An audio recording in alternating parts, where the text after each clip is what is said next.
Hello, everyone, and welcome back to Movie Dudes. I'm Alec, And I'm Phil.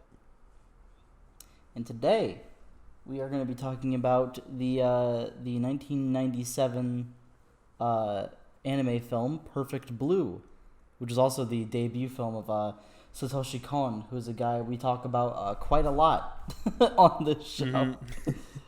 Yeah. Um, Finally, so we're finally here talking about his movie. Yeah, finally. Is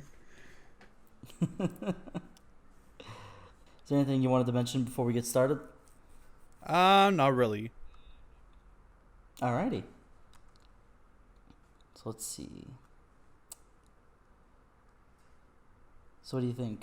Should we just get into like a summary? Yeah, I guess so. Alrighty. So, Perfect Blue is about a J-pop idol named Mima Kirigoe, who is a member of a group named Cham, and she decides to leave the group to become a full-time actress on a drama series. And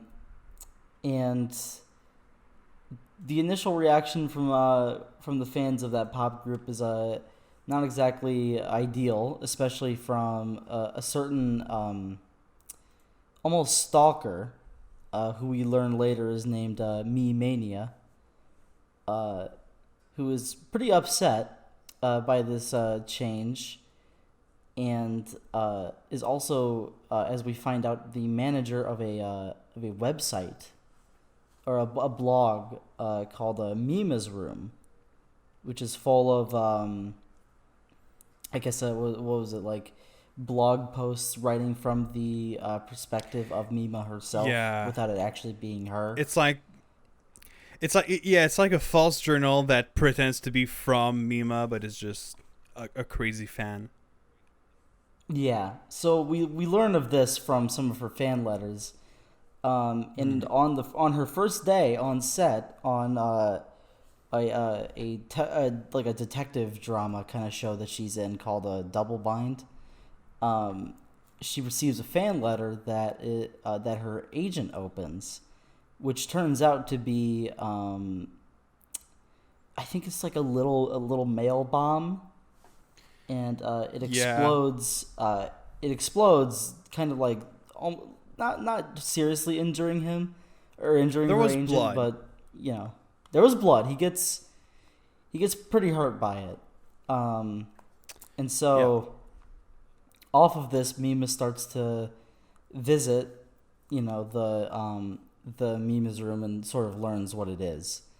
But about a week after this, she is informed from her agent and her manager, Rumi, that her role in the detective show Double Bind has been enhanced, or she's become like more of a mainstay character. But her kind of first scene back is a very in-depth rape scene. Mm-hmm. And obviously they're not all like, oh, her agent and her manager are kind of like, oh, should we be going through with this? But Mima's like, oh no, it's fine.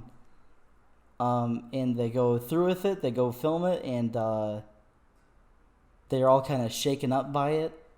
And Mima, who's been kind of hiding the fact that she really doesn't like the idea, or really doesn't like the fact that she did that scene, sort of begins hallucinating an alternate self of her, of when she was still a part of the idol group, Cham.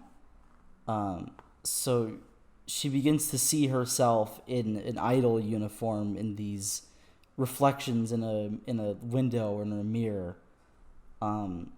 That claims the hallucination claims that she's the real Mima, and it kind of plays off of the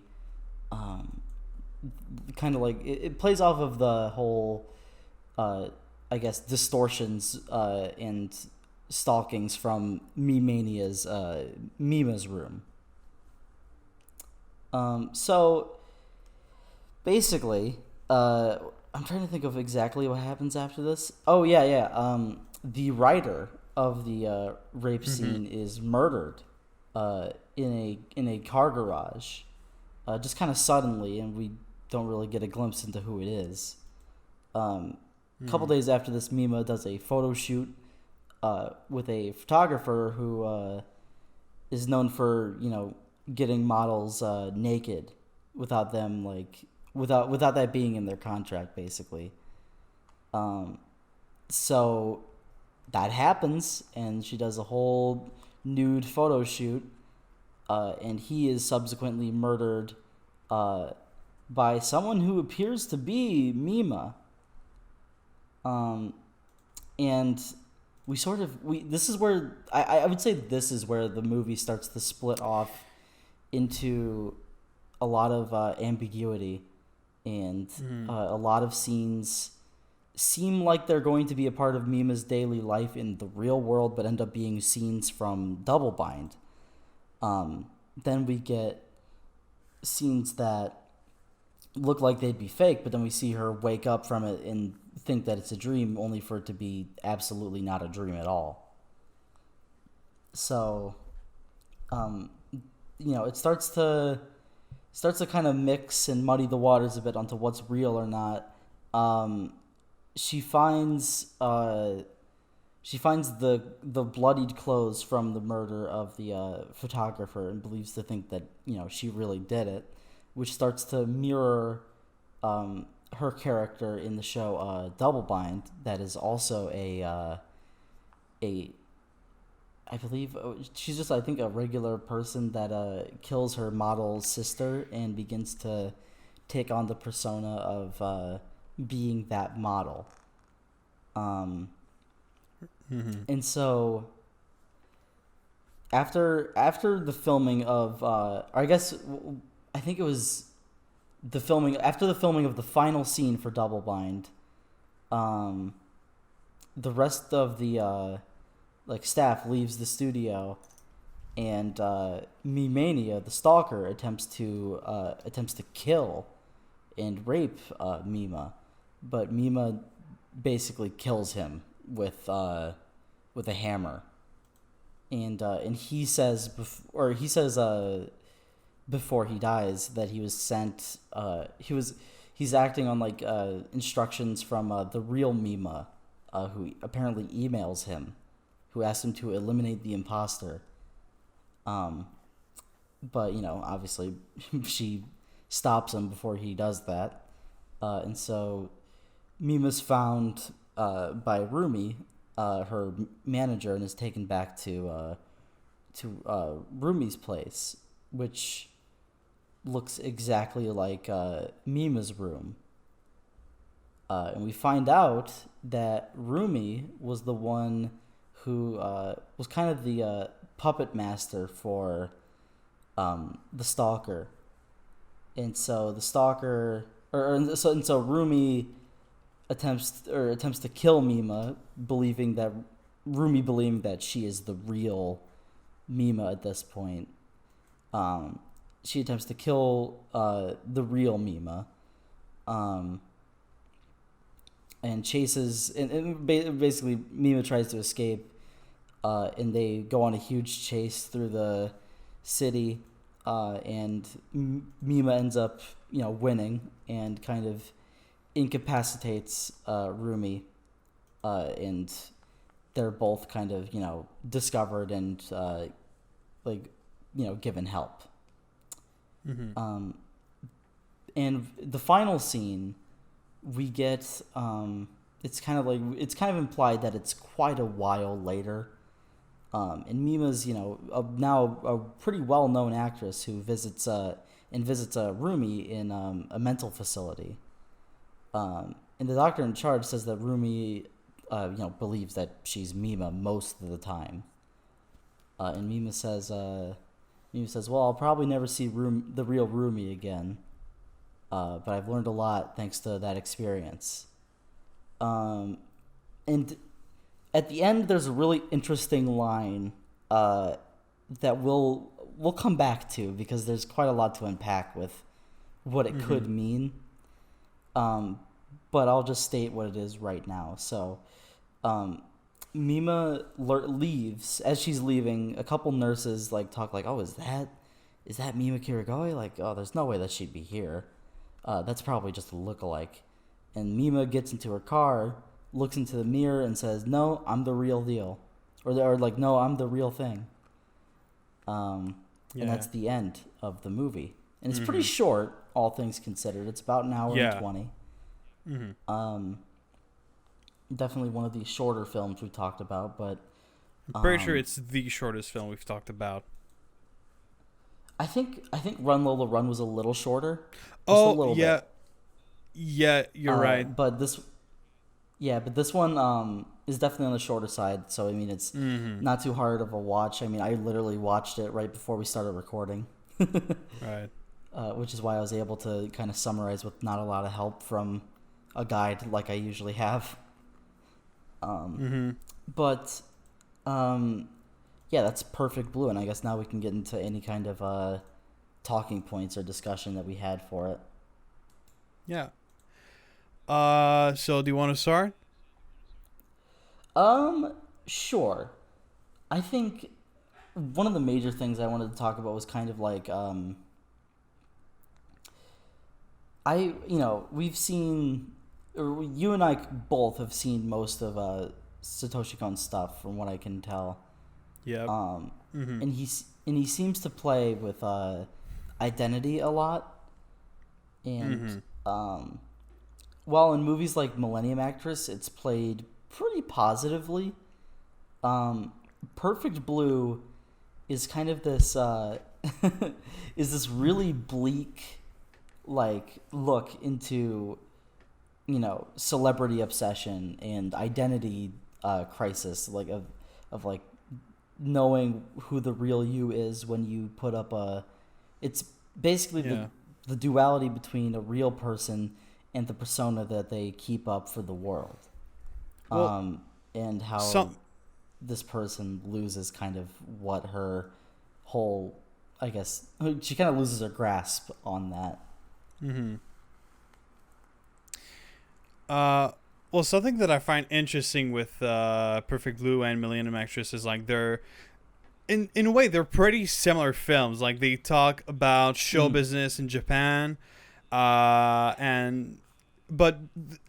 the difference is that they're kind of like two ends of a spectrum, where Perfect Blue is a very dark film that talks about like an actress basically going through hell, while Millennium Actress is a much more not necessarily happy but less dark story. It's much more it's a love story, and it's about a girl finding the love of her life, and I think it's really interesting to see sort of like the contrast between those two films, which at the same time are so similar yet so different. Yeah, like the way I like to think about it is like where Millennium Actress is like a beautiful celebration of love, life, and movies. Perfect Blue is almost a condemnation of of like the whole I guess like the modern word for it would be stan community of like people who like dedicate their entire lives to kind of looking into these idols. But it's also a story about the duality of a person, and just kind of like that whole. I remember the first time I saw this movie, I didn't really I didn't really understand what was going on. But this time I kind of I worked it out a lot better in my head. Where like I was like, oh, I kind of get it now. Yeah. The first time was just was like nearly like I remember leaving it like, whoa, what even happened in that movie, like what was real. Yeah. But I kind of get it now. Yeah. Which I don't know if it was the same for you. Well, now that I think about it, kinda, yeah, because so Satoshi Kon, that's one of the main reasons why I like him so much. Is he's the kind of director that he likes to make stories that are very strange and I'll say unpredictable. And now that I think about it, there's a few things that I didn't quite understand during my first watch, and that now that I've rewatched it a second time, I understand more. I had one like 2 seconds ago and I forgot it, so I'll have to come back to that later. But yeah,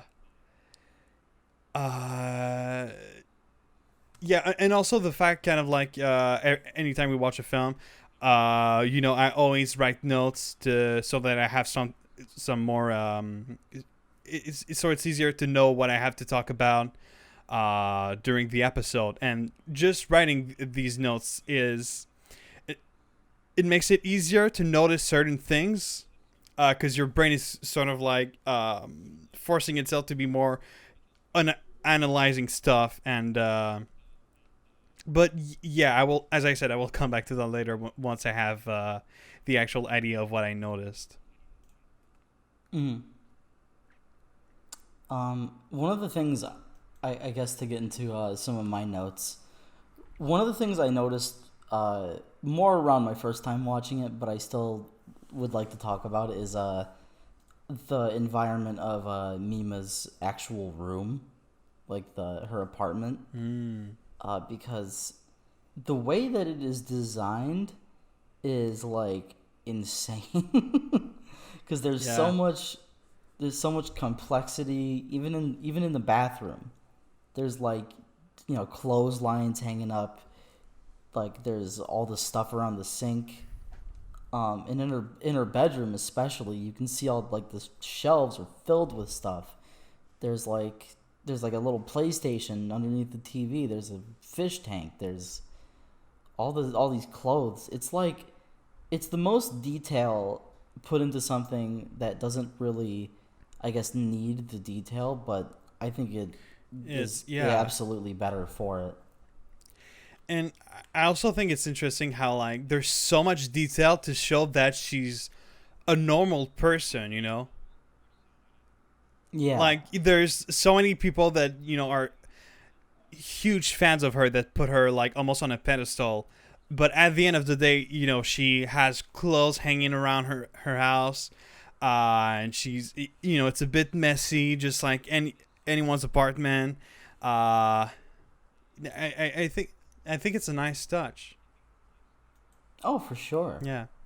Yeah, I love the way it all looks, and I love the animation too. Like, whenever we talk about these anime films, there's always going to be some praise for the animation, but Perfect Blue especially, all of the movements are like insanely lifelike. Like, there is not a lot of like, there's not a lot of like cartoonish embellishment here like there usually is for regular anime. Like, there's not a whole lot of I guess exaggeration is the word I'm looking for. Like, whenever there's anime, they kind of like, even just animated shows in general, they just like, pump up the kind of expressiveness and everything like that. No, Perfect Blue is extremely lifelike, down to like certain movements. I would say probably the only unrealistic part of it, in terms of the animation, is the movements of the Mima hallucination. But that makes sense because it's just, just in her head basically. But I'm trying to think of what else I was going to say. Oh yeah, there's kind of a neat thing I wrote down about the character design that I noticed this time around, was that not a lot of the people in Perfect Blue are meant to be, attractive. Or like, even like appealing to look at, especially not, Me Mania. Yeah. But Yeah. But there's, but like the only people who even look remotely, I guess, like attractive or ideal or even pretty typical for anime. Like the only people who look like they would be in another anime are the people who have, show business jobs, like the actors, actresses, like reporters in the background of the TV. They're the only ones, and everyone else just looks kind of either normal or purposefully kind of frightening, like Me Mania. Like like his design is perfect. Yeah, I remember the first time I watched Perfect Little, I was like, all right, come on, dude. Like, I know he's supposed to be the creep, but give him a break for fuck's sake. But yeah, oh my god. Uh-huh.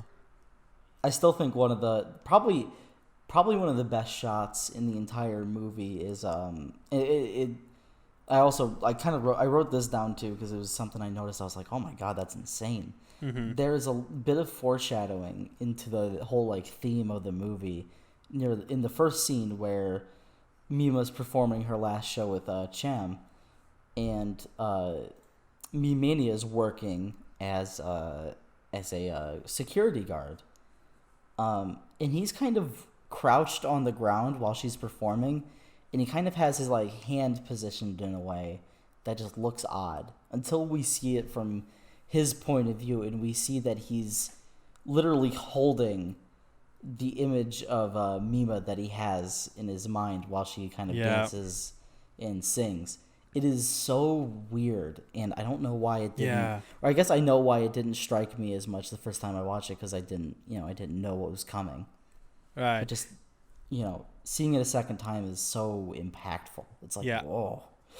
I'll be honest. I'm very happy you mentioned that because I was going to mention it later. But the first time I watched the film, I already knew it was going to be about like Starker fans and that kind of stuff. So when I saw that, I was like, all right, that's genius.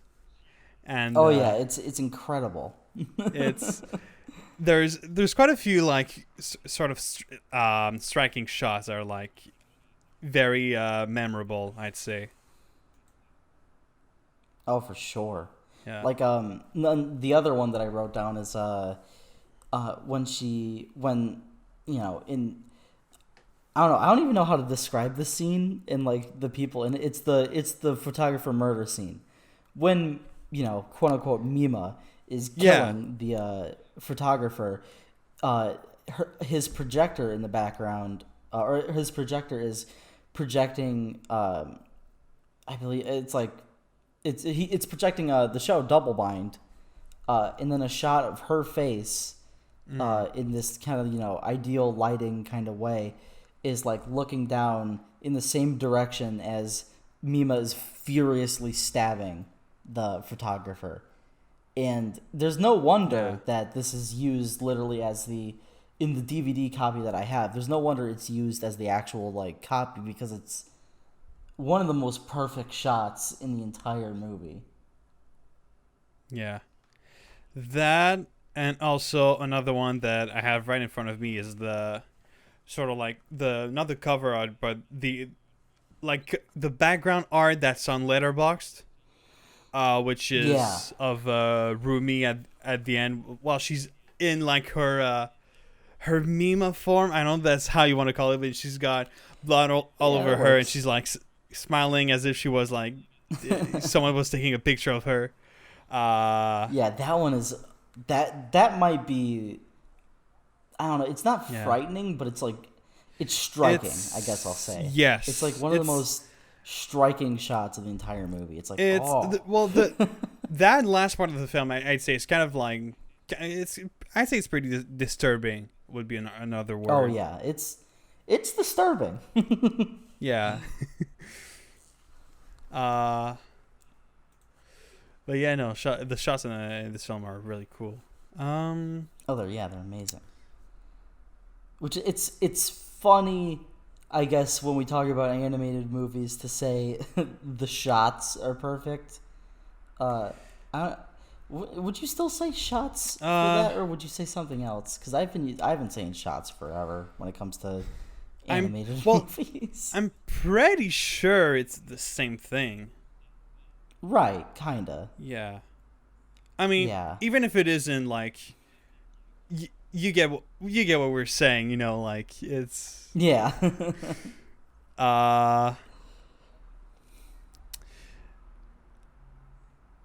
I wrote, one of my notes I wrote, Satoshi Kon is good at making you feel uneasy.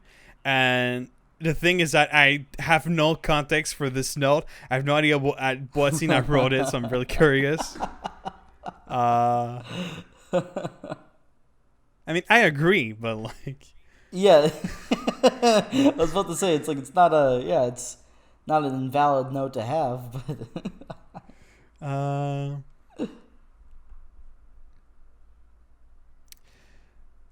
There's a shot that's another note that I wrote. There's a shot, I don't remember when, but they used, basically it's a shot that's on her mirror, and the way that it's framed is so that we can basically see under her skirt. And there's a lot of stuff that basically, almost like, it's almost as if, I don't want to say something stupid, but like, it's almost as if the film is kind of like dehumanizing her. Does that make sense?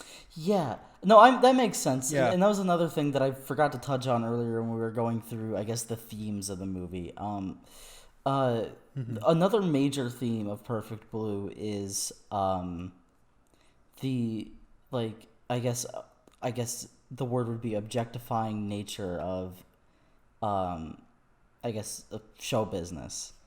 Like, obviously, as an idol, she's already being kind of commodified as this image of like a perfect, a perfect Mima. Like, that's in the fans' eyes, that's who she is. But when she gets into show business, in order to further her career and her image as an actress, she does all these scenes that are, can be seen as degrading if you don't, want to do them, really.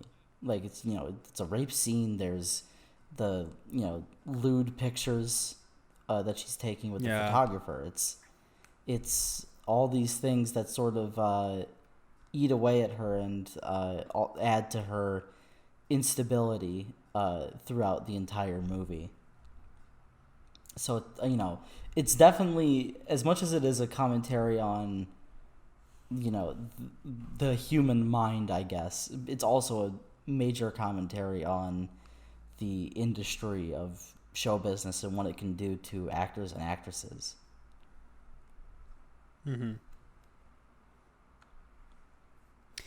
Kind of to go on another topic, there's something that I didn't think about before I rewatched the film, which is how, like, it has a twist.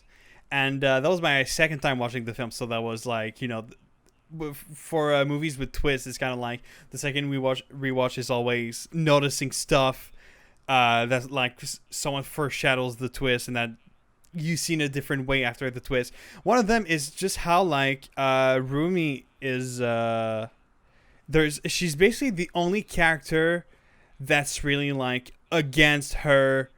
Against Mima doing, like, the photo shoots and doing the rape scene, that kind of stuff. And considering that she's, like, she's got this personality disorder and that kind of stuff, it makes even more sense that she wouldn't that she wouldn't want that. Well, because before it's kind of like, before the truth, it's played almost as if she's, as if Rumi's this person who's always been there for Mima, and it breaks her heart to see her, made into this. But we all like, and that could be part of the truth too. But we learned that that's not exactly what she feels. The reason that she's so upset is because she's another one of those people that have that perfect image that they don't want to be ruined. Mm-hmm. Which is, which is great that you mentioned that because I didn't even really think about that this time around. Like thinking about that now, that's crazy. And I also saw another note that I wrote, which is how when there's the explosive letter, the scene right after that is at Mima's apartment where they're talking about it, and Mima's basically saying like, "Oh, that's a crime. We should call the police." And Rumi is very like almost as she didn't care that much. He's like, "Oh, it's just a prank. It's not worth calling the police." When like, yeah, it kind of is. Yeah. No, it's definitely worth calling the police over. Yeah. So yeah, that's something that I did not think at all was weird the first time I watched it, and the second time I saw the same here. So weird. Like, what the fuck? Like, I guess I thought it was weird, but like I guess Right. I just kind of mentally skimmed over it, like, oh, okay, whatever.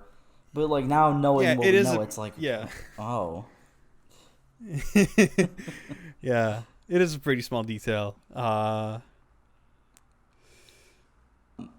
I guess now I'll get into kind of my final major note that I had, which concerns the final line of the movie. I'm Sure. the real thing. The thing with it is, and I don't know if you noticed this. I'm assuming you watched it with the Japanese audio. Yeah. Okay, that's what I thought. Because I did the same. I don't know if it's the same for the English dub. Mm-hmm. I wouldn't know why they wouldn't change it, but it is pretty ambiguous. But the last line spoken by Mima is not actually done by her voice actress. It's done by Rumi's. Fuck, I didn't know that. Yeah, holy it is. Shit. Oh my god. Because I remember the first time I watched the movie, I was like, that's not Mima, is it? Because I was like, that doesn't sound like her. So I kept like looking, and yeah, that's not her at all who says that. That's Rumi's voice actress, which adds so much more like ambiguity to the ending. Because like, I don't know, because like just on this viewing, it was almost kind of like it was almost kind of frustrating, because I was like, oh man, just when I thought I had a solid grasp on what happened in the story, that thing happens at the end. I'm like, oh yeah. It's it's those kinds of details I fucking love. Oh yeah, it's like the cherry right on top of this absolutely disturbing or not messy in a way, but you get what I mean. Yeah. Like just kind of this kind of scattered look into duality, and I think it's a perfect thing to add. Mm-hmm. Even though it makes no sense to me right now, I think it's perfect. Yeah. Well, it's that's kind of like the last shot of The Shining, which is also That's like true. extremely confusing way to end the film, and that's like, even to this day, do we know why it's this way? Maybe not, but maybe not there's there's nothing. That's true, actually. Yeah. Well, in a way, in terms of like in terms of like the really cool tiny details hidden in the film, like Perfect Blue is kind of similar to The Shining in that way, and I feel like both Satoshi Kon and Stanley Kubrick are really good at that. Oh yeah. But yeah, that's pretty much all I had in terms of notes for Perfect Blue. Yeah. But was there anything? Is there anything else major or is there anything else at all that you wanted to mention? There's a few things. One of the things that I want to talk about is that I think is very interesting. about Satoshi Kon. So the only things from him that I've watched are Perfect Blue, Millennium Actress, Paprika, and as I mentioned in another episode, I read half of a manga that he wrote called Opus.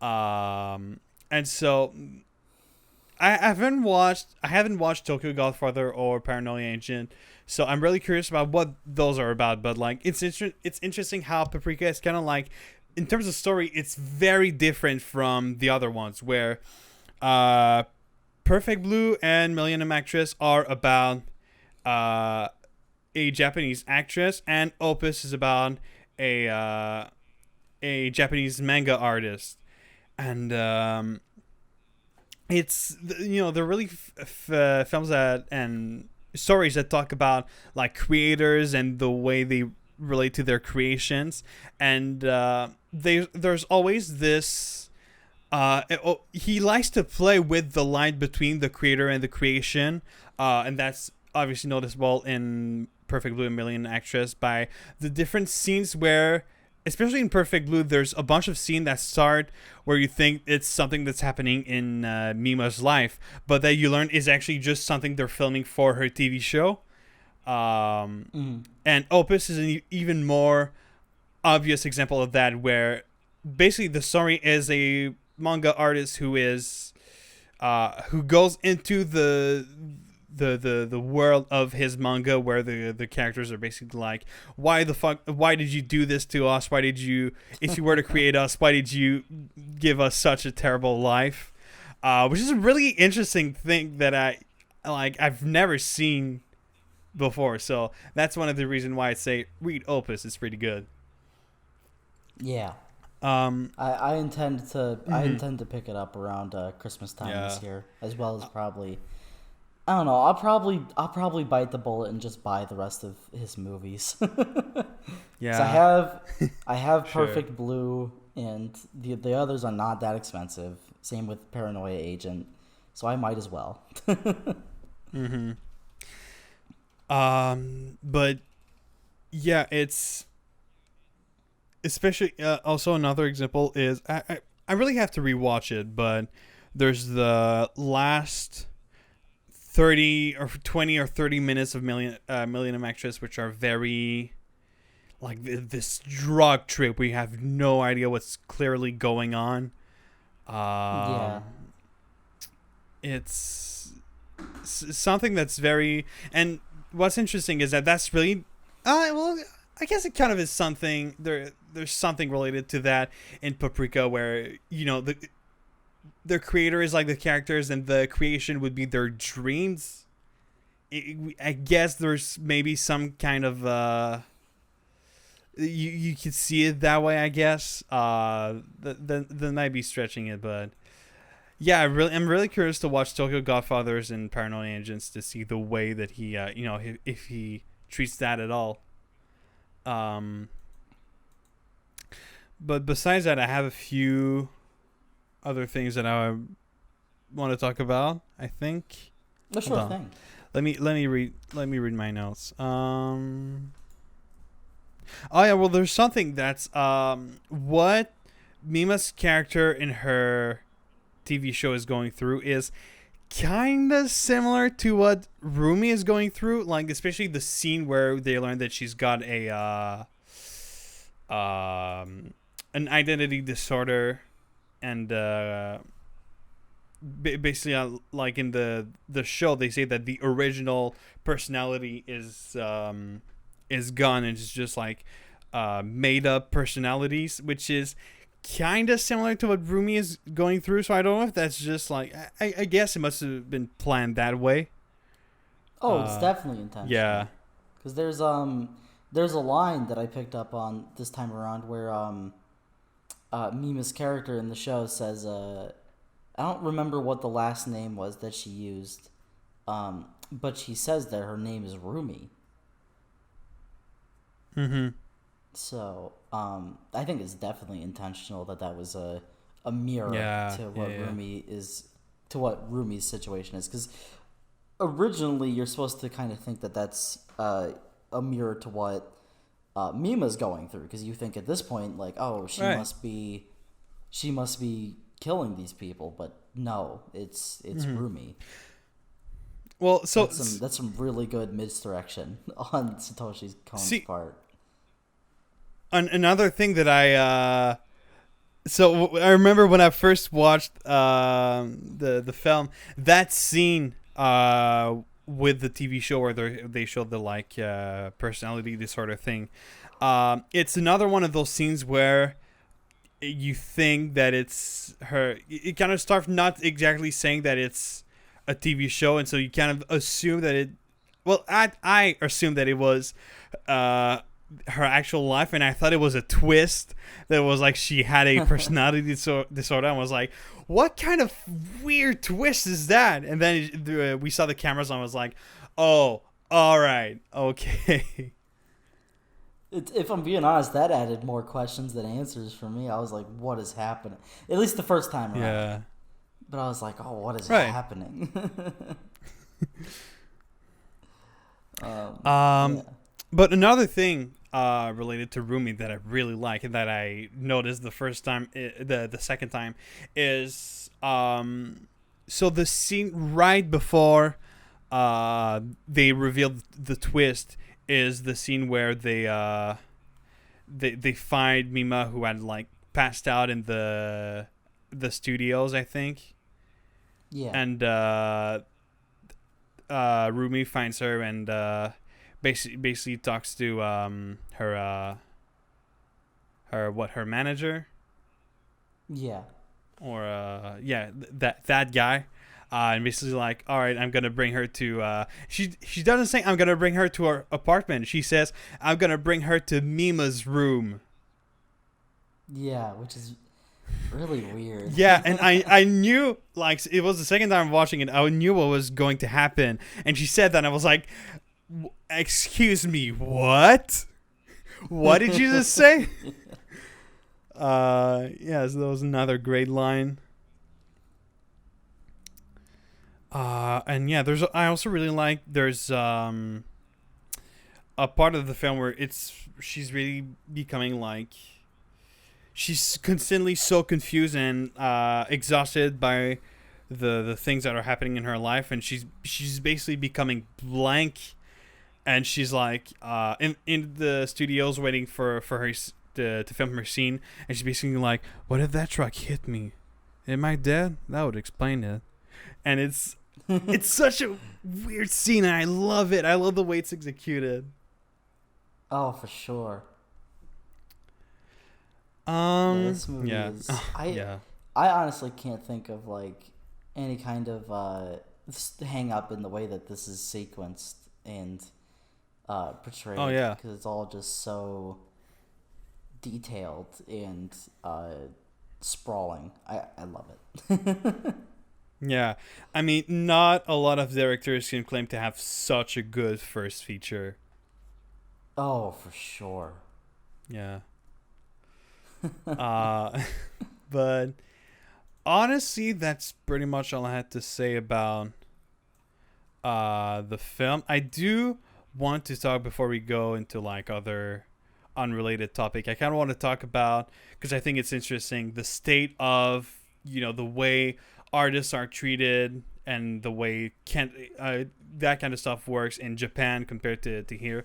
Because there was a time where I was really curious about that, and I read quite a few things.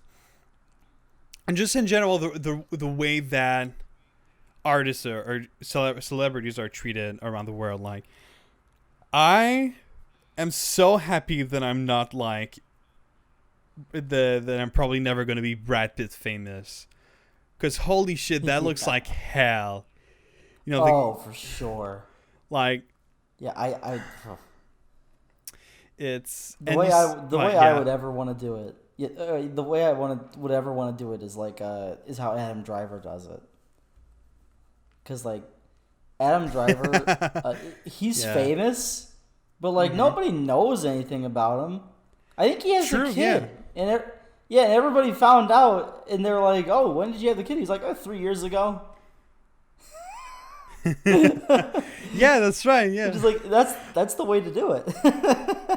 Yeah, But I say like I'm not very familiar with them, but the celebrities that I feel really bad for because their life, I'm pretty sure their life are hell right now, is the members of BTS.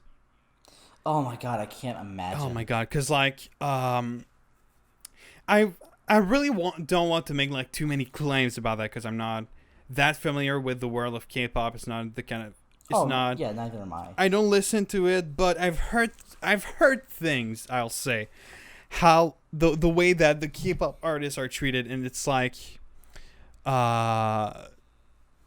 basically they're almost being like abused by their by their agency and their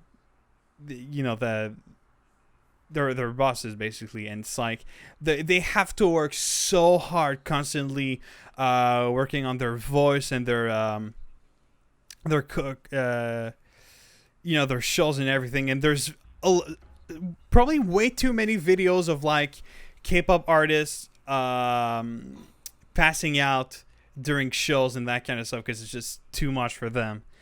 And then they go through all that, and then if they do like the horrible mistake of having a private life and like a relationship with someone, they get so much hate from their fans and from the media in general, like more in Asia than in America, because in here it's normal. But there's a really good anime that I watched that talked about that, which is, the name's gonna sound stupid, but it's actually a really good anime that's called Bunny Girl Senpai, which I don't know if I mentioned. I've actually seen most of it. All right.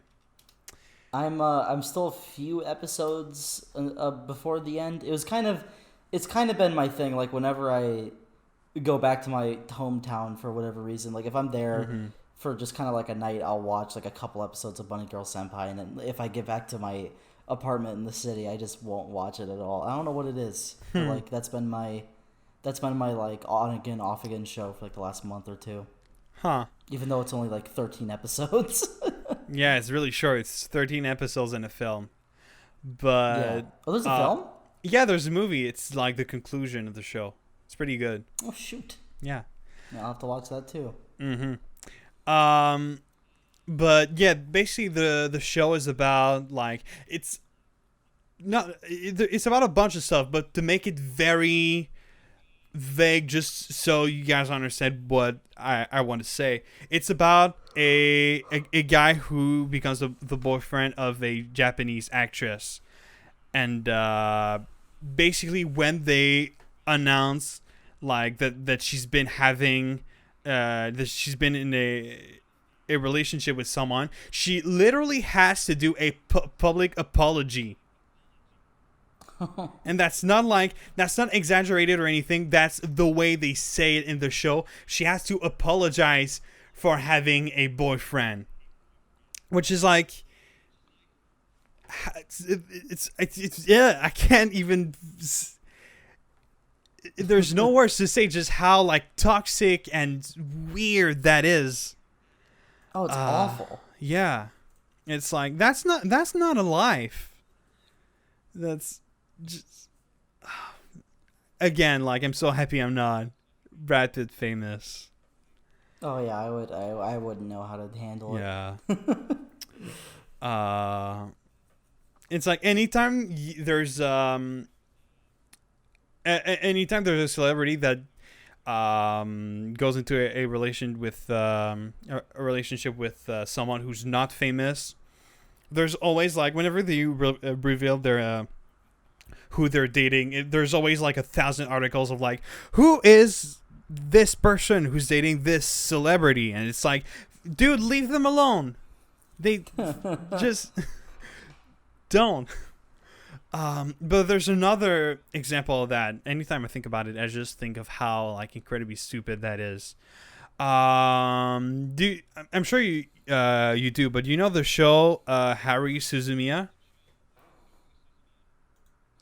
Actually, I don't. It's well, it's not the full name. Was it? Hold on, what's the full name? It's like the hold on just a sec. It's the melancholy of Haruhi Suzumiya, which is I haven't watched it, so I can't really describe the anime.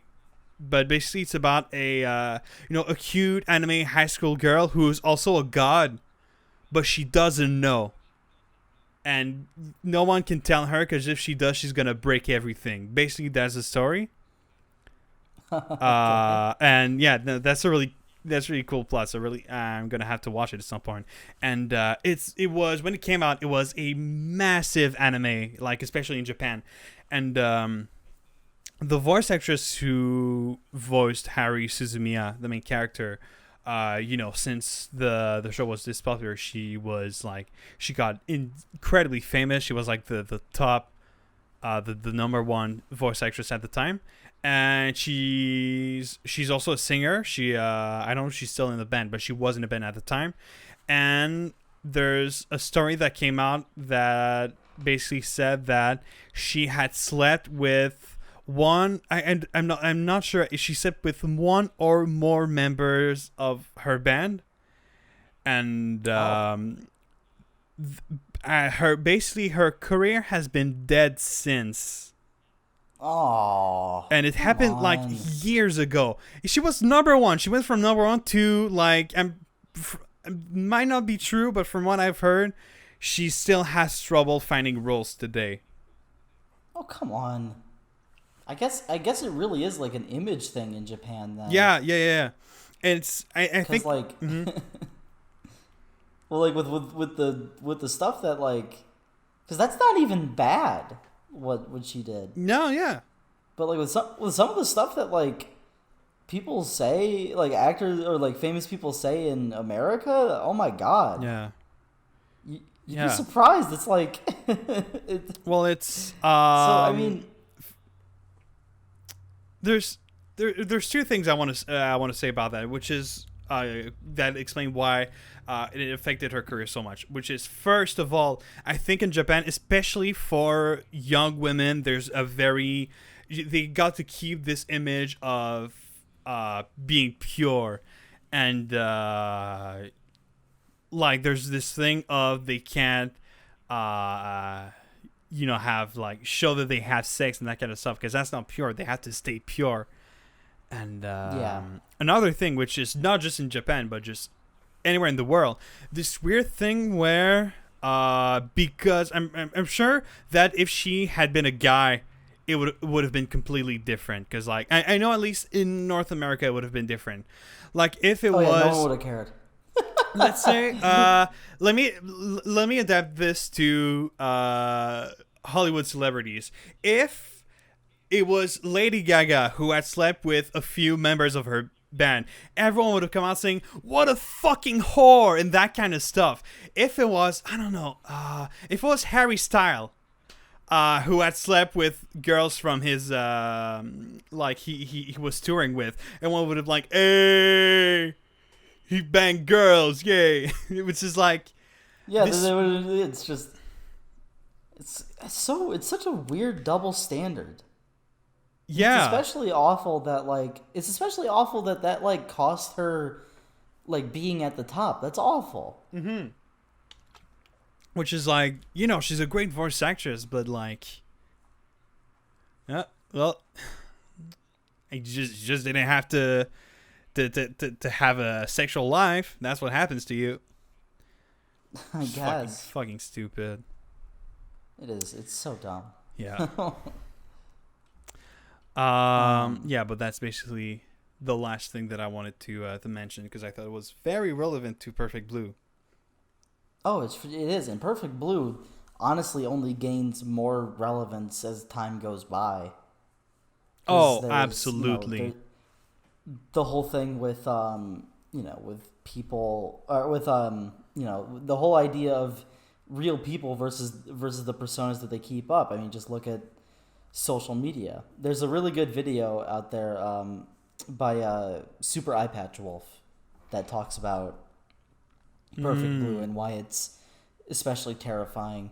But he also mentions the whole idea that like Perfect Blue has never been more relevant, because technically everybody now has a following, no matter it's big or small. A lot of people, the majority of the people, have a public persona that they keep up online, and it's and I think it's especially interesting to look at, I guess, to look at it all through that lens. Yeah. Yeah. I mean, if like just think about us, like we're just two completely random guys that are not different from any other person, but we've got this public image where we've got a very small following of only 18 subscribers, but still we've got this public image. And no, it is interesting how if it was just 25 years ago, there was no way that we could have had a podcast. Oh, no way. Yeah. There have been times before recordings of our show that I've changed shirts because the shirt will say something about I don't know, my high school or something. And I'm just I don't want that information out there. So I'm I gotta stop that. But it's interesting. It really is interesting. Yeah. I mean, I've had my YouTube channel for 2.5 years, and everything that I've shown, the only thing that I've shown is one corner of my room. I've not even shown the entire room. But yeah, no, it's and I also think too that it's very important to because you've that's for us, but we've got also other people who just do not care and will go on TikTok and basically show their address to their and they're gonna have much bigger followings than us. They're gonna have thousands of people watching them, and they're almost gonna show their address. They're gonna show everything. Yeah, oh god, I couldn't imagine. I'd have a panic attack on the spot. if I knew, if I knew that I had a following of people that knew where I live, I'm so against that. Oh, that's weird. Yeah, it's it's such a, I don't know. It's whenever I see stories out there about people being harassed, famous people being harassed and all that, YouTubers. And even voice actors, we talked about being harassed. I'm always leave them alone. Yeah, they got a life, man. Mm-hmm. It's so disgusting, some of the stuff that goes on. There's this group of French YouTubers who they're very popular YouTubers that have a range of 500,000 to 3 million subscribers, which is, to give some context, 3 million subscribers means you're in the top 20 biggest YouTube channels in France. And okay. The number one has 16 million.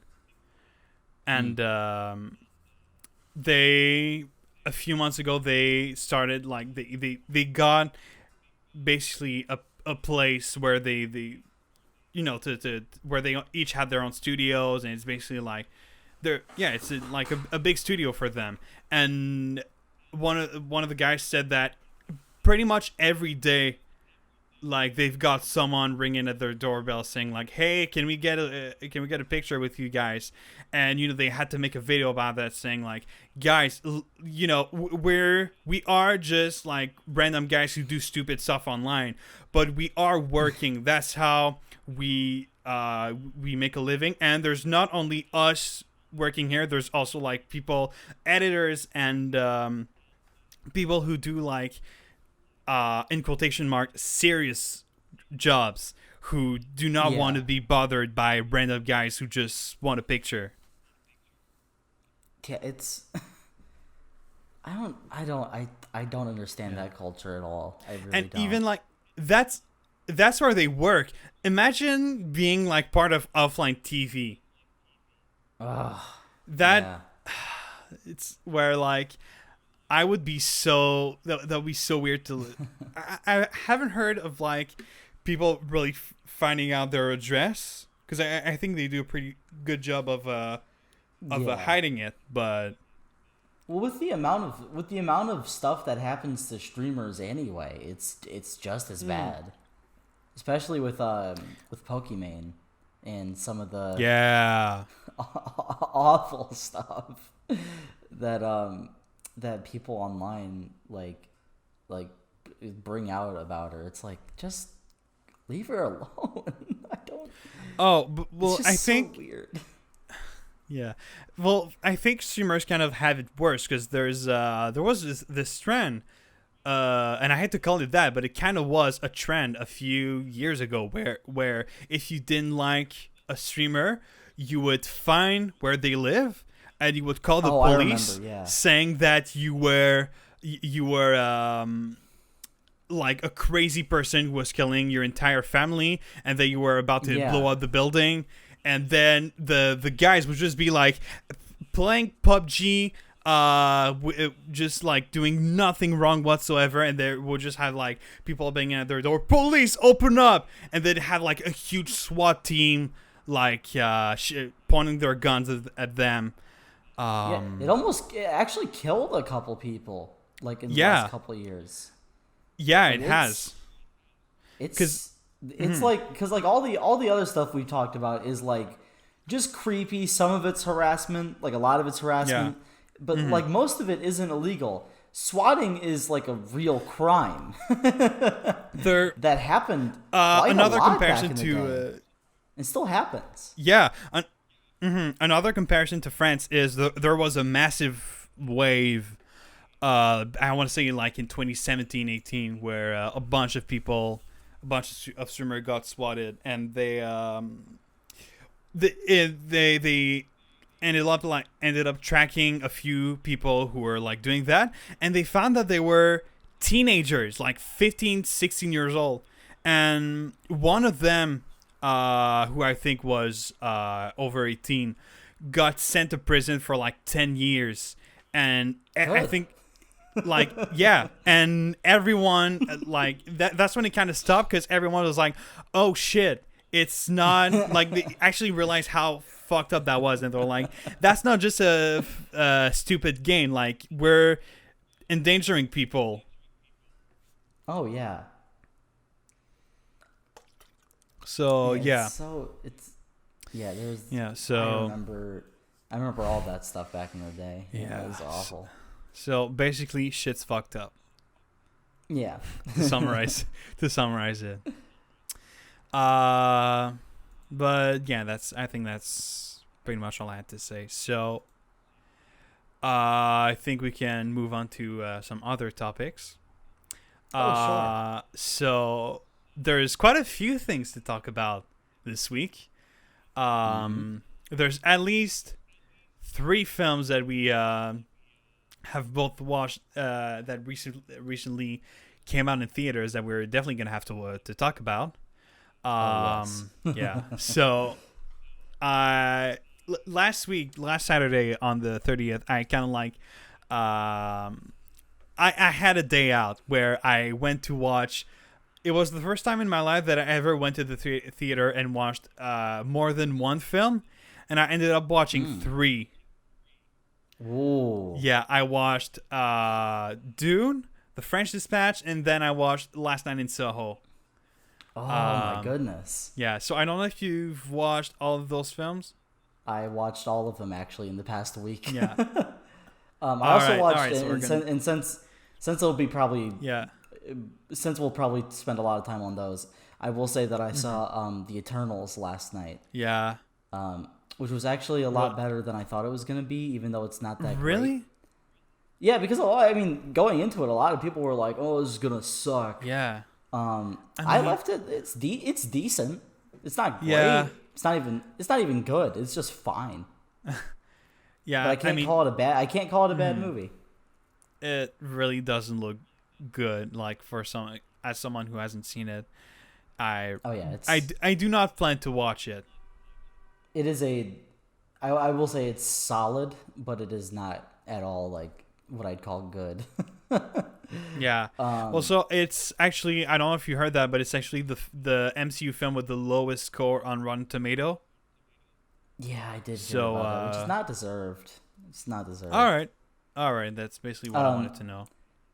Oh yeah, and I will say the main thing I appreciate about it is its is steps in a new creative direction for, I guess, the Marvel formula, and I guess, with all this negative press that's happening about it, they probably won't ever step in that kind of direction again, at least not anytime soon, which really bums me out because that's the main thing I want right now for Marvel.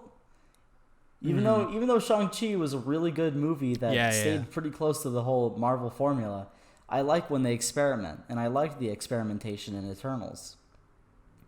And it makes me sad that that probably won't happen again anytime soon.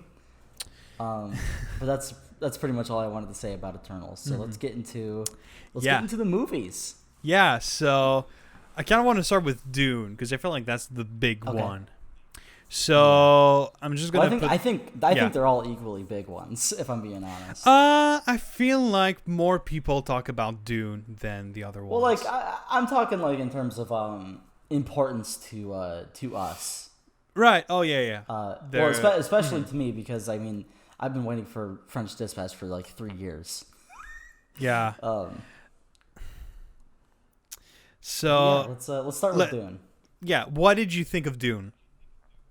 I liked it, but I think I think I could have done with. I think this is probably gonna be my opinion on it until I see the next one. I think I need a full context of the story to kind of actually get into it because I couldn't really I guess sink myself into the whole narrative while I was watching it. But I enjoyed I enjoyed it visually. I thought visually it was very nice. Oh, of course. But the acting was great. I love me some Oscar Isaac always. Mm-hmm. Oh yeah, he was great in that one. He was. But yeah, I thought it was good. All right. But what do you think? All right, I'm going to put it out there. Might be a controversial opinion, but I don't care. Dune, best film of the year. Ooh. That's all I have to say. I really liked it. I had such a good time with it. And so it's I don't know. Especially since like I'm happy about that because I was pretty scared going in because I had heard a lot of people on Twitter saying that, oh, it's boring, it's pretentious, and that kind of stuff. And I was scared that it was gonna be. And I kind of get, especially for it's boring, I get why you would think that, but I personally was very entertained by it. It wasn't, I will say from like a personal standpoint, it wasn't the most engaging movie I've ever seen. But I was entertained. But I can see why someone would think that, especially since Dune, is by all accounts, a mainstream sci-fi film. But I think it's really fun that even knowing that it would have that label, the director and everyone else decided to make Dune its own thing and give it its own vision instead of trying to conform to anything, which is what I appreciate most about it, I think. Mm-hmm. And so something that I think is kind of interesting is I don't think this film was really well marketed, especially for the trailers, which really showed this film like as kind of like as a sci-fi action film, which is not the case. It's not a sci-fi action film. Not. It's a sci-fi political film. Like the story of Dune is a planet that switches dictators. That's basically the story, and it's a story about I don't think I have the right word. Is colonizing a word? Making a colony somewhere. It'd be colonization. Thank you. And it's not like this big action thing. It's really very political. It's about the politics of space, which I personally find interesting. I think it can be really good if it's done well. Yeah, and especially for a director such as Denis Villeneuve, who is, he's someone who's been making a lot of films, really like in sci-fi since Arrival. But even if it's sci-fi, like I haven't watched Blade Runner, but Arrival is not an action film. Not at all. Yeah, it's and Arrival I feel yeah. Arrival was one of my favorite movies of. Was it 2016 that it came out? Yep, 2016. It was like one of my favorite movies of that year, and that's saying something because that was the same year that like La La Land came out and Moonlight. Arrival is really good. It's probably I would probably say it's my favorite Villeneuve film. Mm-hmm. But yeah, I still haven't seen most of them. So Same. Well, I mean, Arrival literally is the only other film besides Dune that I've watched. I'm gonna have to watch his other stuff. It's the same here. Yeah. But yeah, so if you want to watch Dune, do not expect like a big action film. There are some action scenes, but they're not like they're not big like Avengers action scene. And well, yeah. So I personally had a really good time with Dune. Right. Yeah, and I had a good time with it too. I just think I need I need some more context. Well, like I think once Dune Part 2 comes out and I like see him not back to back but like in a pretty like close time frame, I think that's when I'll really appreciate it.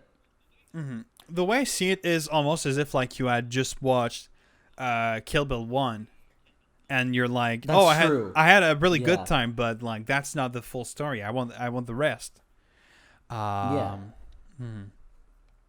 But it is I always watch the two of them combined. Right. But it is a shame that we had to wait.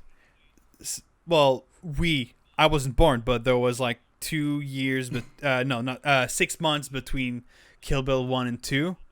And now there's going to be 2 years between Dune 1 and 2. Yeah, which I thought it was very odd. And I heard this from... And, like, well, obviously now it's pretty public knowledge, but when I was watching the movie, when I saw the movie with my friend, he was like, they haven't confirmed Chapter 2 yet. And I was like, what?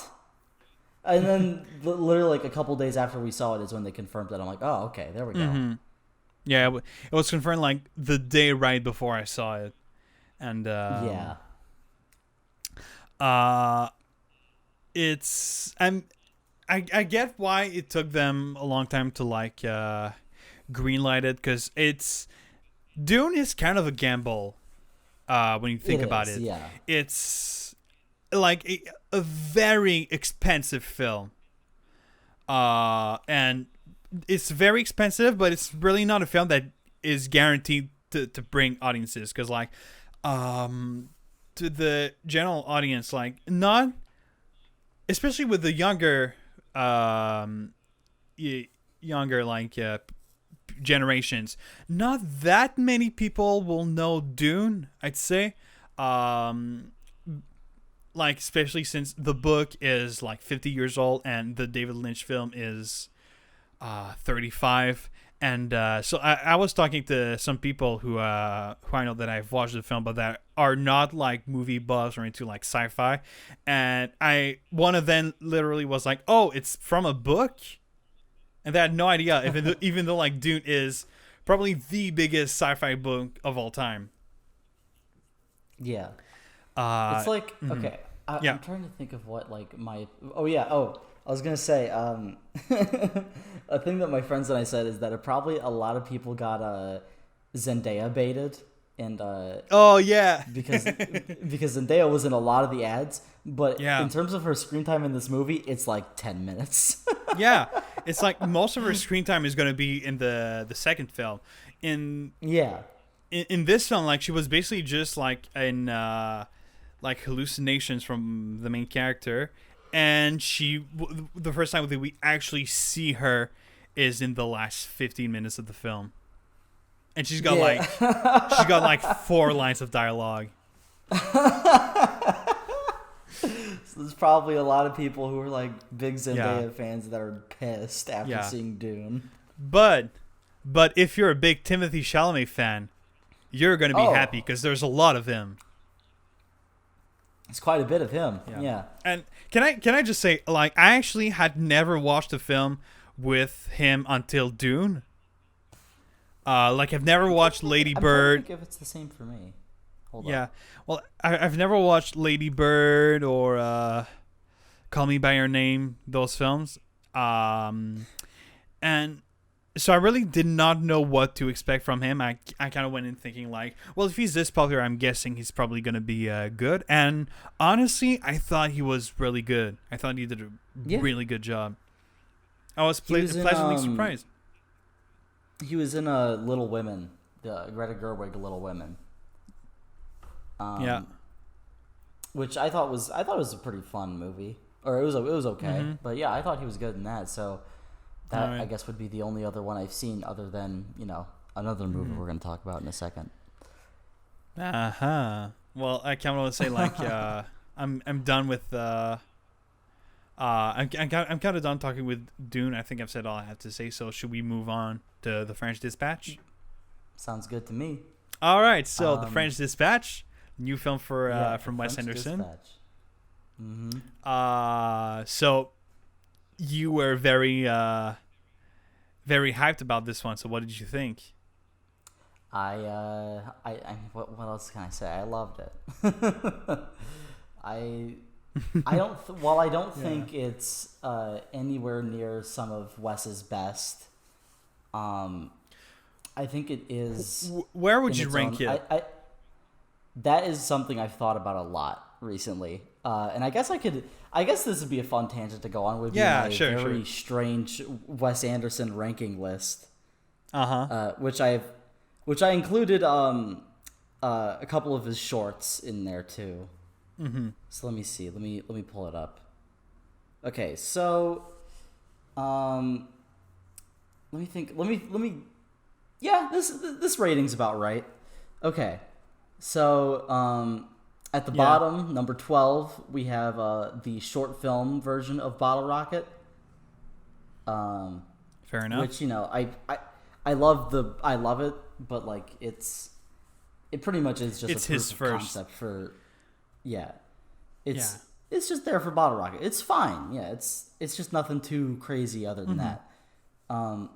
11 is Hotel Chevalier, which is the prologue to the Darjeeling Limited, which I like, and I think it's shot really well.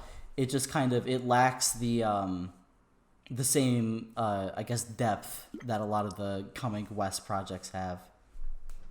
So now to get into I guess the features.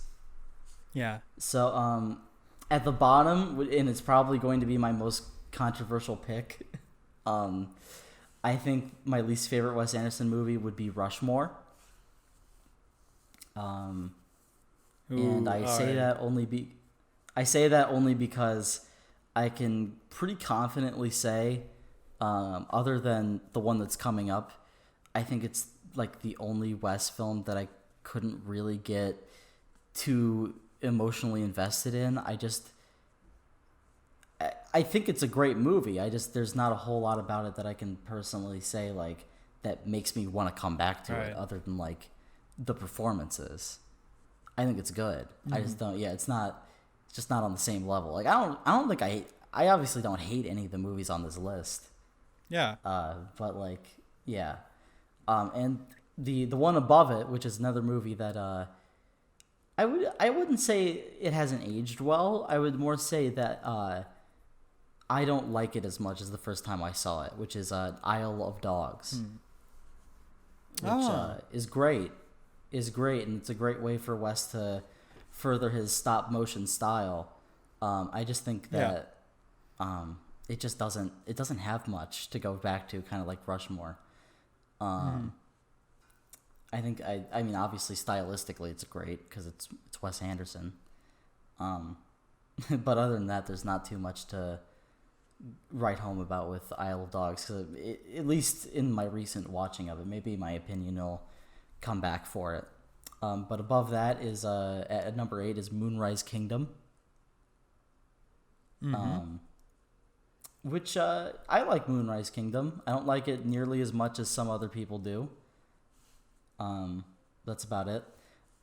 7 is the Darjeeling Limited, which was which is what a lot of people think to be is what I've learned. It was what a lot of people think to be Wes's worst movie, which I don't agree with. But I can see where it comes from. I just remember seeing it when I was younger. I was very blown away by it. Seeing it as, older, I kind of see what they mean, but I still enjoy it. And number 6 is The French Dispatch. And I guess we'll get more into my thoughts. I guess we'll get more into my thoughts in a second, but I'll finish off the list, I guess. 5 is Bottle Rocket. I think it's so charming. Right. Number 4 is Fantastic Mr. Fox, which is probably along with Grand Budapest, is probably Wes's most perfect film in terms of everything going on in it. Number 3 is Life Aquatic. I love it. I think it's one of Wes's most not like emotionally mature, but it's one of his most emotional movies in terms of the feeling I get from watching it. Number 2 is Grand Budapest, probably objectively Wes's best movie. It's definitely his style, but blown up to the highest proportion we've ever seen it at. But number 1, not surprisingly to, I guess, you or anybody else who's listening to this podcast, is The Royal Tenenbaums. Yep. I love this movie to death, and I don't think there's a single thing wrong with it. Yeah. But I guess to get into what I thought about French Dispatch, obviously I loved it. I think it's a pretty natural evolution from Wes's style in Grand Budapest, the kind of very meticulous framing, not a whole lot of camera movement. I think it's a pretty natural evolution of that. If I had to give it any criticisms, though, I would say the fact that it is, fragmented, or the kind of anthology type stories, makes it kind of hard to be emotionally invested. But that's not even that big of a deal to me, at least in most of them, because I was able to be pretty entertained and pretty engaged in all of the stories and action of the movie. I liked it, but I want to know what you think. I want to know what you thought of French Dispatch, at least, because I'm pretty biased towards Wes. First of all, before I get into my opinion, I kind of want to do a small abridged ranking of my favorite Wes Anderson films. Oh, yeah, go right ahead. I haven't watched all of his films. I've only watched the only ones that I haven't watched are Bottle Rocket and Darjeeling Limited. So that's gonna be a top 8. That would be from worst to best, least favorite to favorite, I'd say. Moonrise Kingdom. That's a controversial one, but Life Aquatic. Yeah. I'm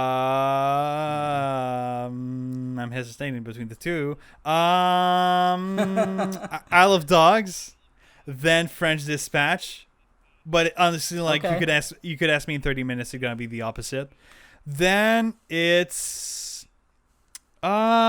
Rushmore, Fantastic Mr. Fox, The Royal Tenenbaums, and the Grand Budapest Hotel. Yeah, that's a pretty good one.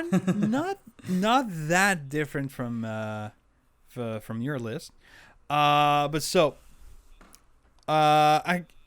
think it's interesting that one of the things you didn't like is the fact that it's 3 different stories, because I think it's I think it's a really interesting choice, and I like the fact that it's not a film that follows one main character his other film, or a certain group of characters. This film is really Wes Anderson creating a world. Oh yeah, I would say. Which I really like that. I guess to clarify what I said, because I didn't really mean it to seem like I didn't like the fact that it was anthology. I just think that it being an anthology makes it a little less able to, I guess, get too invested in a single character's purpose, or kind of, just them as a whole. But I mean, I don't really think it's that big of a deal because I still loved it. Yeah. But it definitely is like Wes's biggest world that he's created. Yeah. So go ahead. Well, I will say, kind of the one thing that I didn't like is, well, so kind of to give a short opinion from for each story. The first one, which is a very short one with Owen Wilson, that was I thought that was pretty funny. That was a nice scene. The one it's just Wes flexing how good he is visually. Basically, yeah. Yeah, that's basically what I thought about the whole Owen Wilson thing. I'm like, Jesus, man, we get it. Yeah, and I mean, I think it's funny how like Owen Wilson always feels like a character from a Wes Anderson film. So he's always just so natural. He's always just so natural in any of his films. So that's always great to see him. The first story with I love that description. Sorry. Thank you.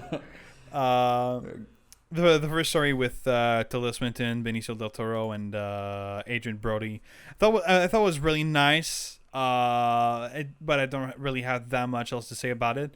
The second story with Frances McDormand and Timothée Chalamet, I thought was really good. That was definitely the story that I was the most like invested in. That I'm not exactly sure what it is about it.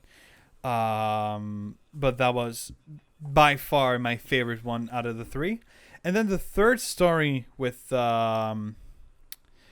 Edward Norton, Willem Dafoe, and Jeffrey Wright. Yes. That one, I don't know what it is about it. I could not get into it. I liked it. Yeah. I thought it was a fun little one. In retrospect, I would probably say it's my least favorite out of the three, but least favorite, not being too far from anything. Right. But I would say probably my favorite, my personal favorite story, the one that I was really into, was Benicio del Toro's. Right. It's really good.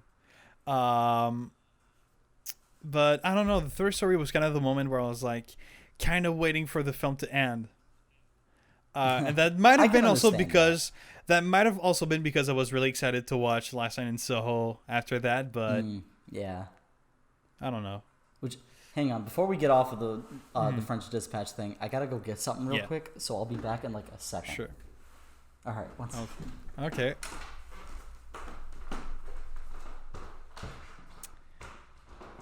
All right. Don't know what he's gonna get, but. So I don't know if they did this at the theater that you were at, but at the theater I was at for the showing of French Dispatch, they gave away actual like printed magazine issues of the French Dispatch. They did not do that. and now I kind of feel robbed. Yeah, it was like we were leaving the theater and we had seen like a couple of them on a desk and I was like, "What is that?" So we just picked it up and it was like a whole like printed, it's like summaries of each of the stories, like interviews with Wes, some behind the scenes stuff where he got inspirations for certain things, and like a bunch of the alternate covers that were shown in the movie. Yeah, I think I heard that. Like, this is not the first time I've heard of that. But yeah, it was one of my favorite things that happened when I saw it. So we looked at it and we were like, whoa. Yeah, that sucks that they didn't do it at your showing. Yeah. Well, I mean, I don't know if you watched like a like right when it came out, but maybe that was because I don't know.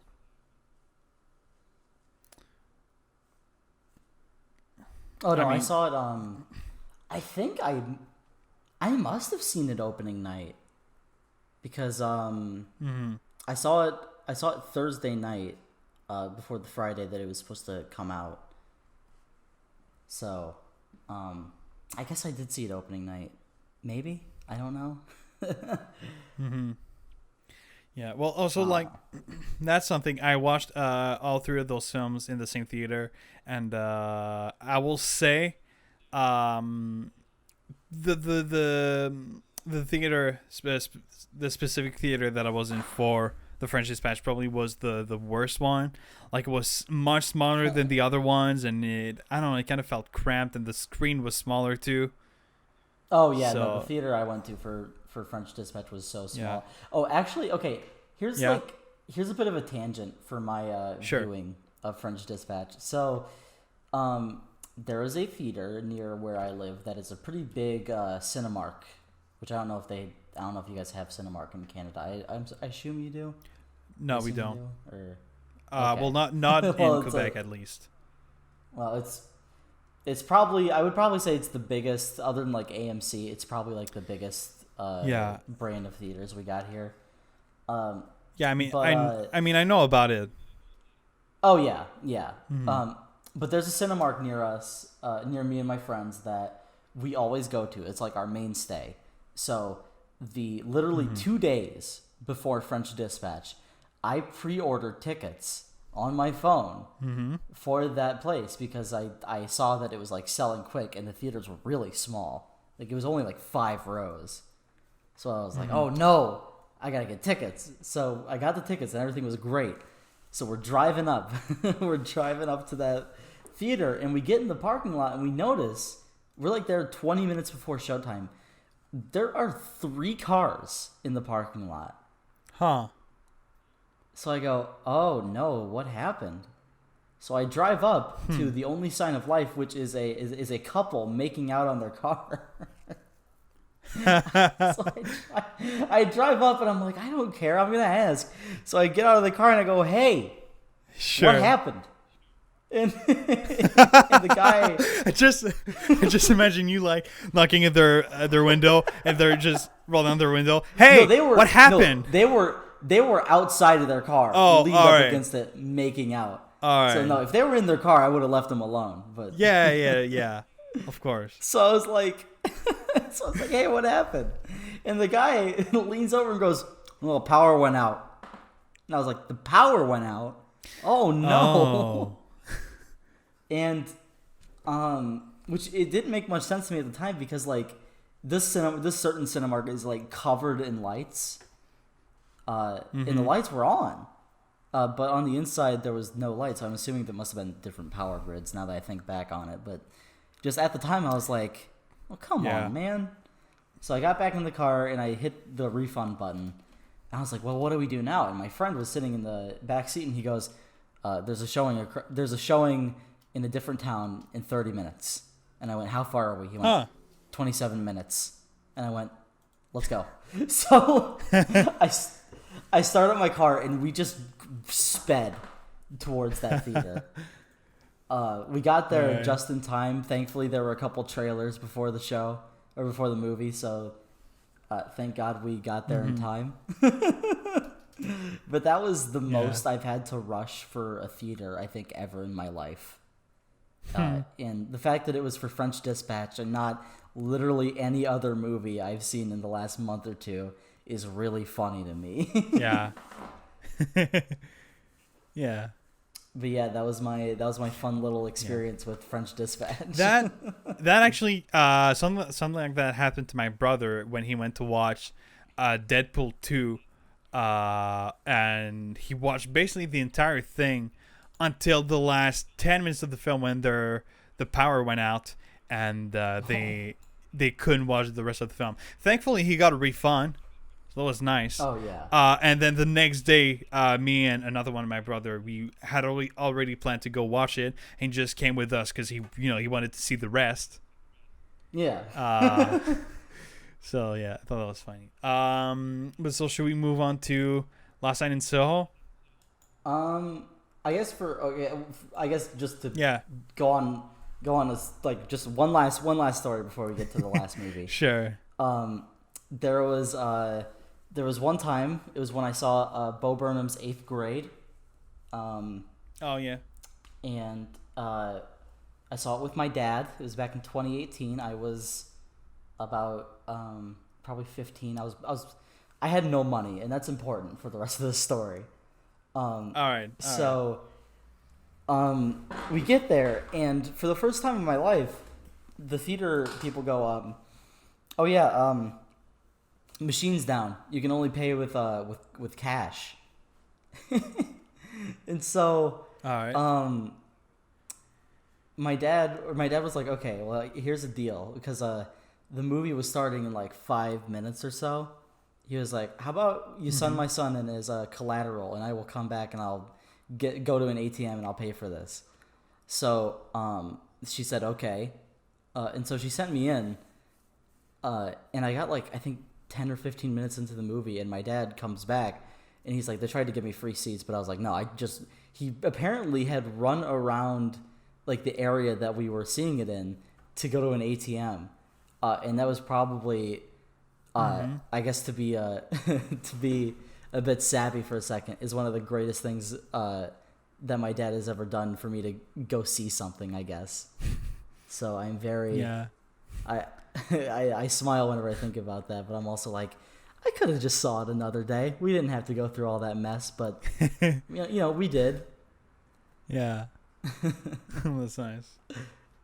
Yeah, but it's nice. It's a nice little story about theater mishaps. Yeah. But I'm very thankful to this day for my dad in that moment, and in all other moments. But and that moment is great. But I guess to get into our last current movie to discuss, we have Last Night in Soho. Yeah. Which I think this might be the most interesting discussion out of any of them. Yes. Well, all right. So I've already mentioned that Edgar Wright is probably my favorite director of all time. So needless to say, I was very excited to watch this film. It probably is the film that I was the most excited to watch this year. And so I left the film. I'm just going to say that. I left the film being very happy with it. I didn't like it as much as Dune, but I think I liked it more than The French Dispatch. And the more I think about it, it's been almost a week since I saw it. The more I think about it, the less I like it. And the more I see things that I don't really like about it, which kind of annoys me because, like, obviously I really want to like this film, but I mean, I'm curious to know what did you think of it? Okay, so I saw it a few days ago, and this was definitely, like, I would say behind French Dispatch, this was my most hyped movie of the month. Sure. And which is why I really hate to say that I'm kind of disappointed by it. Because I haven't seen the majority of Edgar Wright's stuff, granted, but I can just tell from this moment that it's like definitely his biggest, like, or I guess his, not a flop, but what would the word be? I guess just kind of disappointment. Misfired. I don't know. See, okay. Yeah. I will say, I think the visuals are incredible. I think it was definitely the most visually interesting movie I've seen other than French Dispatch. I think it was, I loved how he played with reflections. Obviously, the music and editing was top notch as always. So, like, I mean, it's Edgar Wright. Yeah, it's Edgar Wright, but like the visuals were especially amazing, and the performances from oh God, why can't I remember her name right now? I feel really bad. Thomasin McKenzie. Yes, Thomasin and Anya Taylor-Joy and Matt Smith too. They all did really good. And I really enjoyed them. But in saying all of those good things about it, the story was such a mess. And Right. I couldn't really tell what I was meant to care about, or what what was the significance of some things. The dialogue was sometimes kind of off-putting, or off kind of what I thought would be said in that moment. Like I guess I don't want to get into spoilers, but there's a certain thing that happens, and someone says someone very it sounds I can't remember exactly what it sounds like, but it sounds like a very like expository moment where someone dies and they go, "Oh, look at poor whatever his name is. Look at him. He's on the ground. He was he was a police chief, and now look at him." Oh, yeah, right. Yeah, but I would say the story and the dialogue were some excessively weak points that I wouldn't say they ruined my experience. Obviously, I don't think anything could have ruined it. But I think I will say it was very hard to, I guess, get too invested in it, because I didn't really like what they were doing with the story. I think the story was good. I think it had a good concept and a good starting off point. But it just felt extremely messy, like I said. But I would like to know. I would like to know what you liked and didn't like, because coming from me, I'm an Edgar Wright novice. I've only ever seen a couple of his movies, so I want to hear it coming from someone who has the same amount of love for Edgar Wright as I do Wes Anderson. Yeah. Well, I will say one of the reasons why I was so hyped is because like I've seen a lot of interviews of Edgar Wright, and so like not only is he, in my opinion, an amazing director, he's also a massive movie buff, and he has shown many times in his career that he really likes horror movies. And honestly, to think that he's had a 20-year-long career and that this is his first actual horror film is crazy to me. Like, you would think that he would make something. But, like, it's crazy to think that, but besides Last Night in Soho, the only thing that's almost a horror film that he's made is Shaun of the Dead. But, so, alright, I will say I don't really see why how like the story is messy. Personally, I didn't have an issue with that, and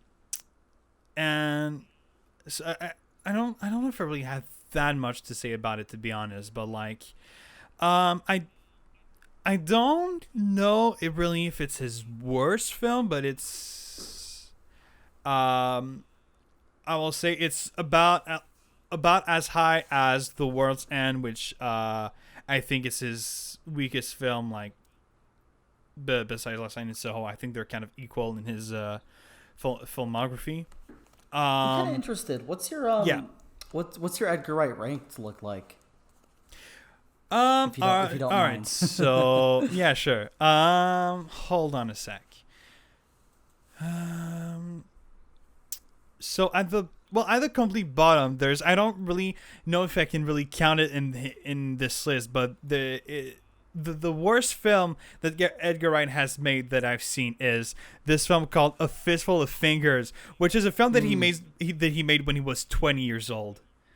Which wasn't that his first feature? It was his first feature, which he made with he made the film with a $15,000 budget that came out of his pocket.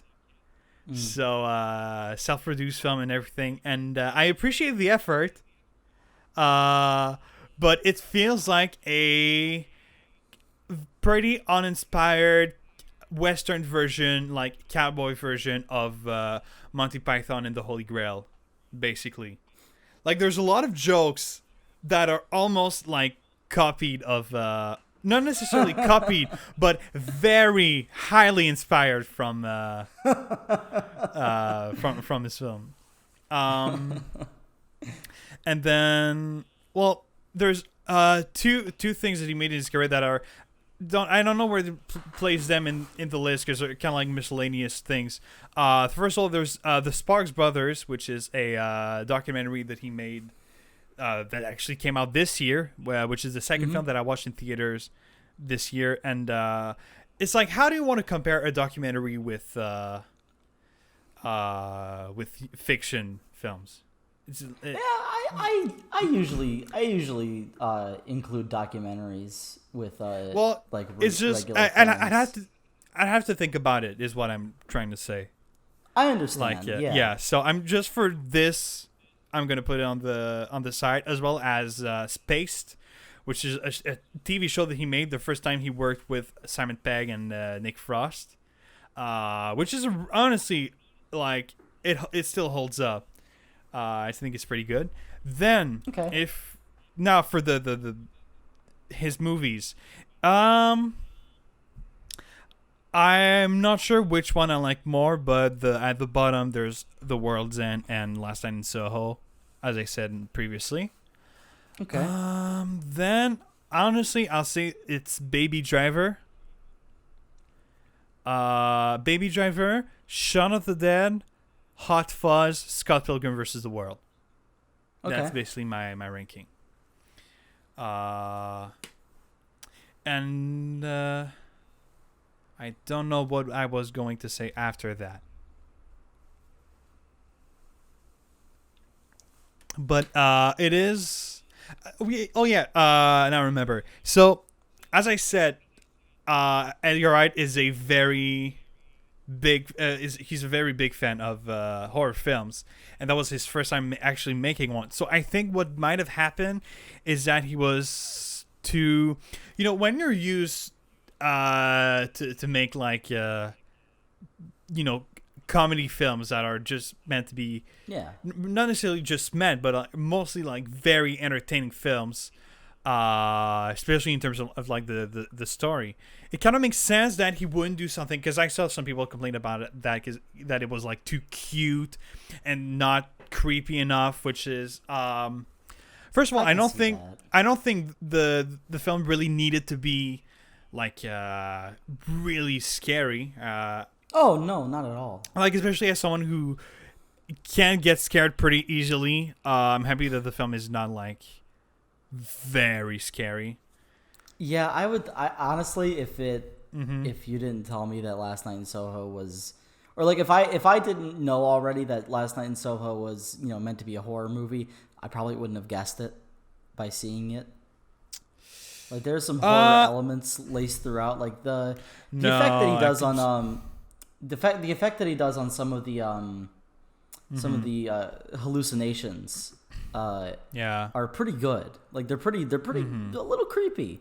But other than that, there's not too much going on in the horror department. I'm gonna have to disagree on that one. Really? If this film was made by just a random guy and you'd shown it to me, I would have think like, yeah, that's a horror film. But I think from what I've realized, I have a kind of a different definition of what a horror film is from other people. Because for me, a horror film doesn't necessarily have to be scary. Which it doesn't. Which some people think like what makes a film a horror film is whether or not it's scary. So that's that would make for an interesting debate. But I think that for example, if you think about the Saw movies, like, in my opinion, they're horror films, but they're not scary, and it's I guess you could say, I mean, it's a psychological horror. That's what I'd call it. But you could also, if you don't want to call it a horror film, you could call it like a horror thriller, I guess. But I don't think a film has to be scary to be called a horror film. No, like I would say, like, coming from the opposite side of the spectrum, I'm not very easily scared at all. So, like, if I were to define like horror movies, if I were to define horror movies by like what actually scares me, there'd be like maybe only a few movies. But what I define horror movies are kind of based on like, it's kind of a mix of like horror elements and horror subject matter. I would say, if anything, Last Night in Soho almost comes off as kind of a drama thriller. Like, it's got some thriller in there, but it mainly focuses, at least from my point of view, mainly focuses on the conflict of what was her name? Eddie? What was it? Eloise. Yeah, Ellie. Eloise, yeah. It focuses on Eloise's mental instability and the visions she's been having about Anya Taylor-Joy, Collins. Yeah. But like, it's like it focuses more on like, I guess the theme of the movie that I was kind of picking up on that I guess wasn't, that didn't end up being the theme of the movie at all was, or I guess not, it didn't, I guess it didn't feel like it was, I kind of thought it was about, the kind of similar to not similar to Perfect Blue, but like kind of similar subject matter of kind of the crushing of dreams under like, an ideal, under her like, Anya Taylor-Joy's want to be, want to be a singer, and she ends up being pimped out pretty much. But I thought it was mainly more a drama focused on that, with some, thriller, horror elements kind of thrown in here or there. So that's why I guess it felt kind of messy to me, because I guess a way to say it is like, it doesn't really feel like it was too confident in what it was going to be. Yeah. Not in terms of story, but just in terms of execution, I guess. Well, I'll be honest. Like, that's coming from a big Edgar Wright fan. I don't think it was made with like that much confidence. Okay. I don't think. Honestly, I really, really want Edgar Wright to make another horror film. Oh yeah, I'd love to see it. Cause like I think what Last Night in Soho was like him trying to make a horror film. Oh yeah, and if this if this is his version of a jumping off point for a horror movie, that's not a bad start. Oh yeah. And considering it's his first horror film, I'm pretty sure that there was a lot of I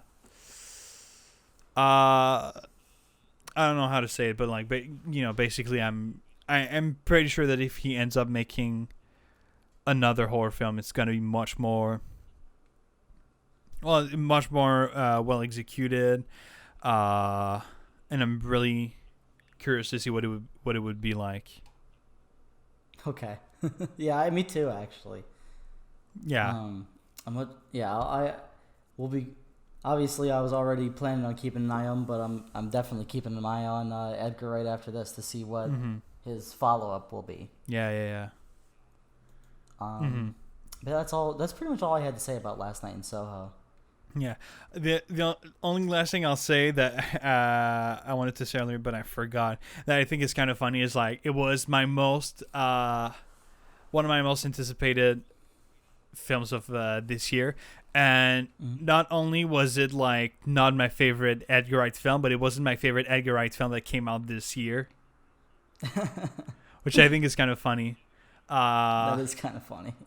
But yeah, Sparks Brothers was a really good film, honestly, and I think it's on Netflix in the U.S. Really? Oh. Yeah, I think Edgar Wright tweeted about that, so you should check it out. I'll have to take a look then. Yeah, it's on my. I'm pretty sure it's on my watch list. Well, I'm sure it is. Add that if it's not. Yeah, I think I went through in the summer and I added all of Edgar Wright's stuff. Yeah. But yeah. I will say, like, it's really weird documentary just because of their story, because what's really interesting about this band, Sparks, is that but that's how I felt when watching the the documentary because I knew nothing about them, and it feels like a band that doesn't actually exist because they've done so much stuff and so much crazy stuff but no one knows about them. Yeah, it's for like some weird it's reason. like a Spinal Tap situation. Like you feel like this doesn't and it's exist. and you. So you see everything is like, how the fuck have I never heard of them? But yeah, that's a really good documentary. Yeah, I'll have to check it out. It wasn't on my list, but I rectified that. Yeah. So just before we choose next week's film and the episode, I kind of want to just mention real quick. So obviously last week was Halloween, and every year during Halloween, instead of having a social life and going to parties with friends, I like to just watch a bunch of horror films or like Halloween films, I'll say. Yeah. And so I ended up watching 4 this year, and I kind of want to go over the films that I watched real quick. So the first film, I'm curious. Yeah, so the first one that I saw was the Invisible Man from 1933, because the Criterion Channel recently, for the month of October, they added a bunch of like classic Universal monster films, and I kind of decided to go with the one that was the shortest because I didn't have that much time. So the Invisible Man is like an hour 10 minutes, so it's really short. Yeah. So I did that one. Then I watched the Phantom of the Paradise, which is a film by Brian De Palma, and who is the guy who's made Scarface and that kind of stuff. But this is one of his not one of his first films, but like it's one of his earliest films, which I guess is kind of the same thing, but never mind. And basically, this film is a rock opera version of Phantom of the Opera, and in a lot of ways, it reminds me a lot of the Rocky Horror Picture Show. That's fun. Yeah, I do prefer the Rocky Horror Picture Show. I will say something that I didn't like about it is like, it's a musical, but the scene where there's with the songs are kind of useless. Like this film could really exist like without being a musical. In a typical good musical, the songs will make the story go further. While on this film, I thought that the songs kind of like paused the story, which I thought was kind of a shame. But it was a pretty good film. Then I watched what was for a very long time like very high on my list of classic films that I've somehow never seen. I watched Jaws. And that was really good. Honestly, Jaws is really good. Honestly, it's now become my favorite Steven Spielberg film. I would actually agree. Yeah. It was. Mm-hmm. Let me rectify that. I would say Jaws is my favorite if Indiana Jones Raiders of the Lost Ark didn't exist. I love me some. Yeah. I love me some original Indiana Jones trilogy, except for Temple of Doom. Mm-hmm. But yeah, all right. Other than that, Jaws is probably the best one. And it was just it was so much fun. And what's his name? The character played by Richard Dreyfuss. I don't know how you pronounce his name. Usually over here it's Dreyfuss, but all right. Correct. I'm gonna use that. So, is like honestly one of my favorite fiction characters I've seen in a long time. Like he was so funny. Yeah. And like his reaction to certain stuff was like, he felt like if that guy, if Jaws was a film made right now, that guy would be like constantly referencing memes. Oh like my for god, sure. yeah. There's this scene where like there's a bunch of people overloading a boat trying to go find find and kill the shark. And he's basically just like, guys, don't do this. You're going to kill yourself. And they don't care. They just go without listening to him. And it's like, bye. Haha. They're going to die. Just kind of like to himself. Which it's like one of his first lines in the film. And when he said that, I was like, all right, I like you. But yeah, no, Jaws was really good. I had such a good time with it. And then I watched kind of... not a film that I planned to watch, but just kind of like an impulse watch if you want. I watched Hellraiser. Oh, okay. Because there's this YouTube channel that I like that's called Fact Fiend, which is this guy who makes like videos telling fun facts about certain films or pop culture things, and he always tells facts that are very like facts you've probably never heard of, but that are very interesting and very weird. And he made a video that I watched about Hellraiser, which is basically, to summarize what he was talking about, the film was shot entirely in London with a British cast, and it was meant to be direct to video, but then the studio offered him to make a theatrical release if they would change the film from being set in England to being set in America. So they ended up doing like a bunch of stuff to a bunch of shots to make it look like the film was set in America, and a lot of the actors had to be redubbed with an American accent, which like makes certain scenes and like one character specifically sounds so weird. And so that was pretty interesting. But so it was fine. It was okay. It was kind of stupid, to be honest, which I expected. Yeah. But like, one thing I will say is like the character of Pinhead, like incredibly iconic character in horror films, had like 10 minutes of screen time and a very minor importance in the story. Like, he's not actually the villain in the story. Oh. Yeah. That's odd. This is really odd. And like, the film isn't really a slasher, which is what I thought it was going to be. Well, I kind of expected on, like, it what was. I heard about it. Yeah. Yeah. I will say, though, for a pretty cheap film from 1987, the special effects are really good. And it aged surprisingly well.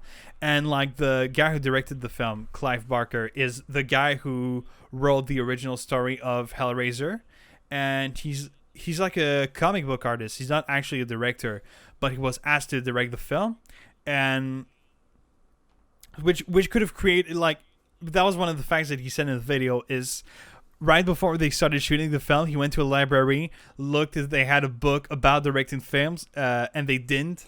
So he just left and tried to roll with it. This could have created a very like Tommy Wiseau situation. But the difference is that guy was very humble about it, and he was with a crew that had done a bunch of movies before. So they helped him a lot along the way to show him how to work. And so that's part of what made this film the success that it is. So that was I thought that was pretty interesting. That is interesting. Yeah. And yeah, just to finish my marathon, I was going to watch The Thing, but by that time it was like 4:30 a.m. and I just wanted to go to sleep. So have you seen The Thing?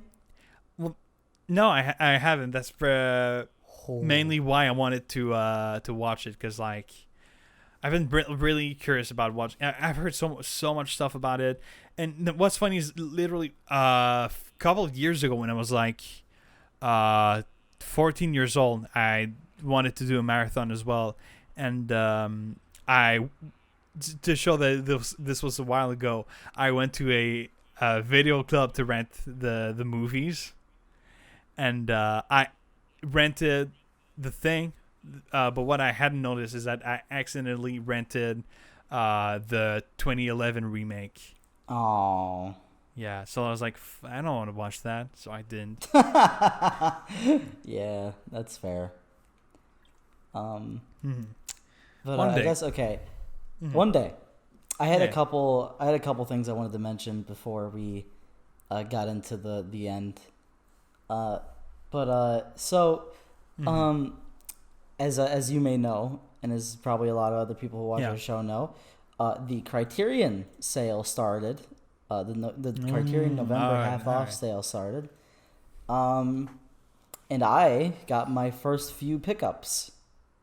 Probably my this will probably be the majority of my pickups, with Citizen Kane and Mulholland Drive being at the end of the month. I'll probably get those. But I got Tampopo. Yes. I got I banged my mic. I got the newly upgraded Onibaba Blu-ray.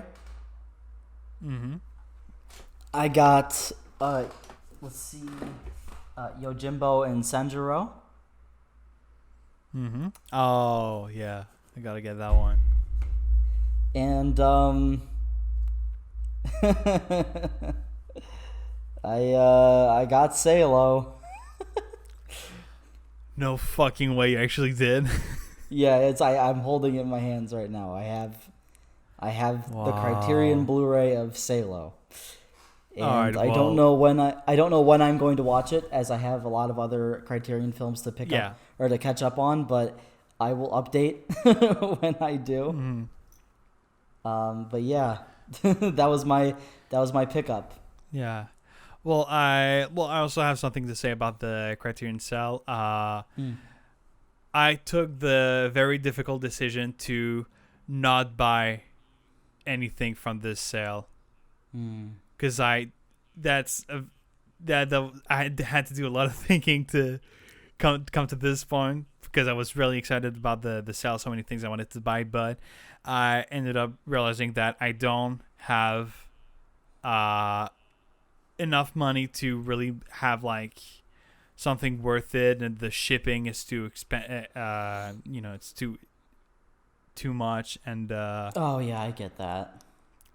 And I'm instead going to spend my money on other stuff that I've been planning to buy.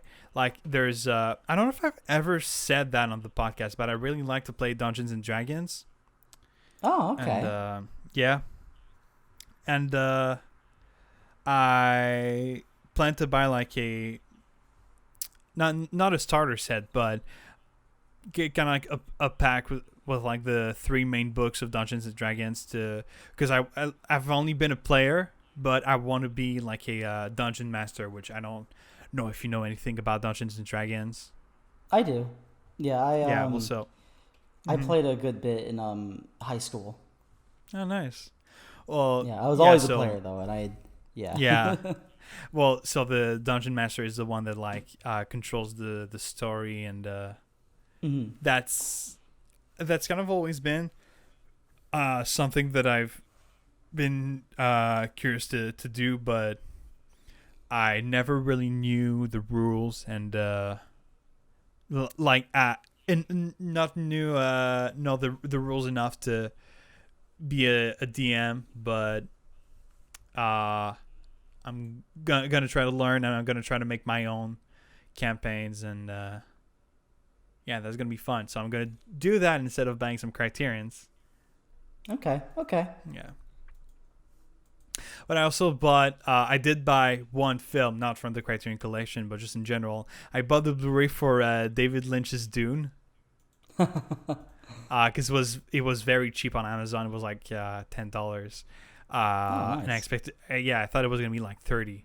And so that's going to come in a few days or weeks, and I'm going to watch it. And I'm going to try to compare it with the new Dune.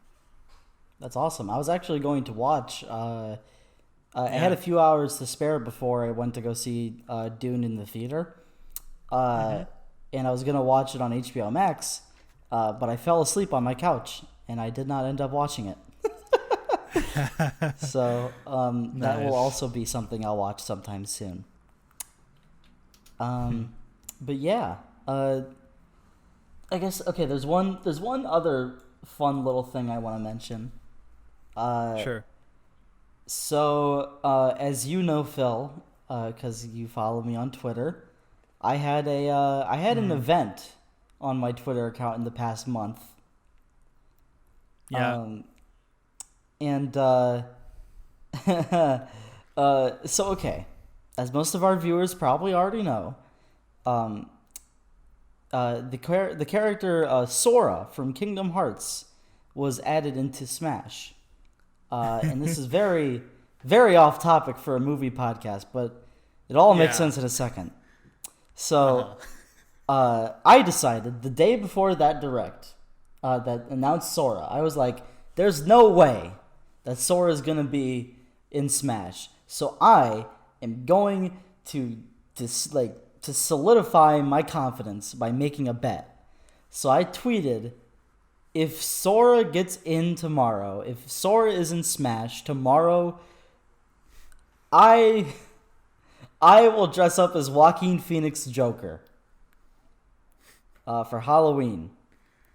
Yeah. And lo and behold, the next day, Sora was in Smash. So, needless to say, on October 31st, it happened. And I dressed up as the Joker, went to a Halloween party, and got some fun videos. And I compiled them all on a video on my, both on my Twitter account and on my main channel. So if anybody out here wants to go watch it, it's my video just called "I Lost a Bet," and it's a 2-minute compilation, kind of. It's kind of like chronicling the whole bet and the aftermath. I actually didn't see it, so I'm gonna have to do that. Okay. But yeah, that was my fun little thing I did on Twitter. Mm-hmm. But yeah, I guess now is the time to get into next week's movie. Yeah. All right. So, let me just get the list ready. All right. And randomize. Oh shit! All right. So that is a surprisingly coherent film to talk about after Perfect Blue. Next week's film is gonna be another anime. It is Spirited Away. Really? Yeah. Okay. All right. Yeah. So let's do it. Because so hey, that's cool because I told you I actually had plans to watch the film in theaters, but that ended up not happening. So yeah, same here. Yeah. So I will watch Spirited Away. Unfortunately, not in a theater, but I'm still gonna watch it, and it's gonna be the first time I'm gonna watch it in a few years. Really? Well, a few years. I want to say 3 years. But I guess that's a few. But yeah. So I guess that's all for today's episode. Well, all right. Thank you, everybody, for watching. Check us out on, what we got in the description. We're also on Spotify if you want to give us a listen there. And thank you for listening and or watching this episode of Movie Dudes. And we will see you next time. Bye-bye. Bye.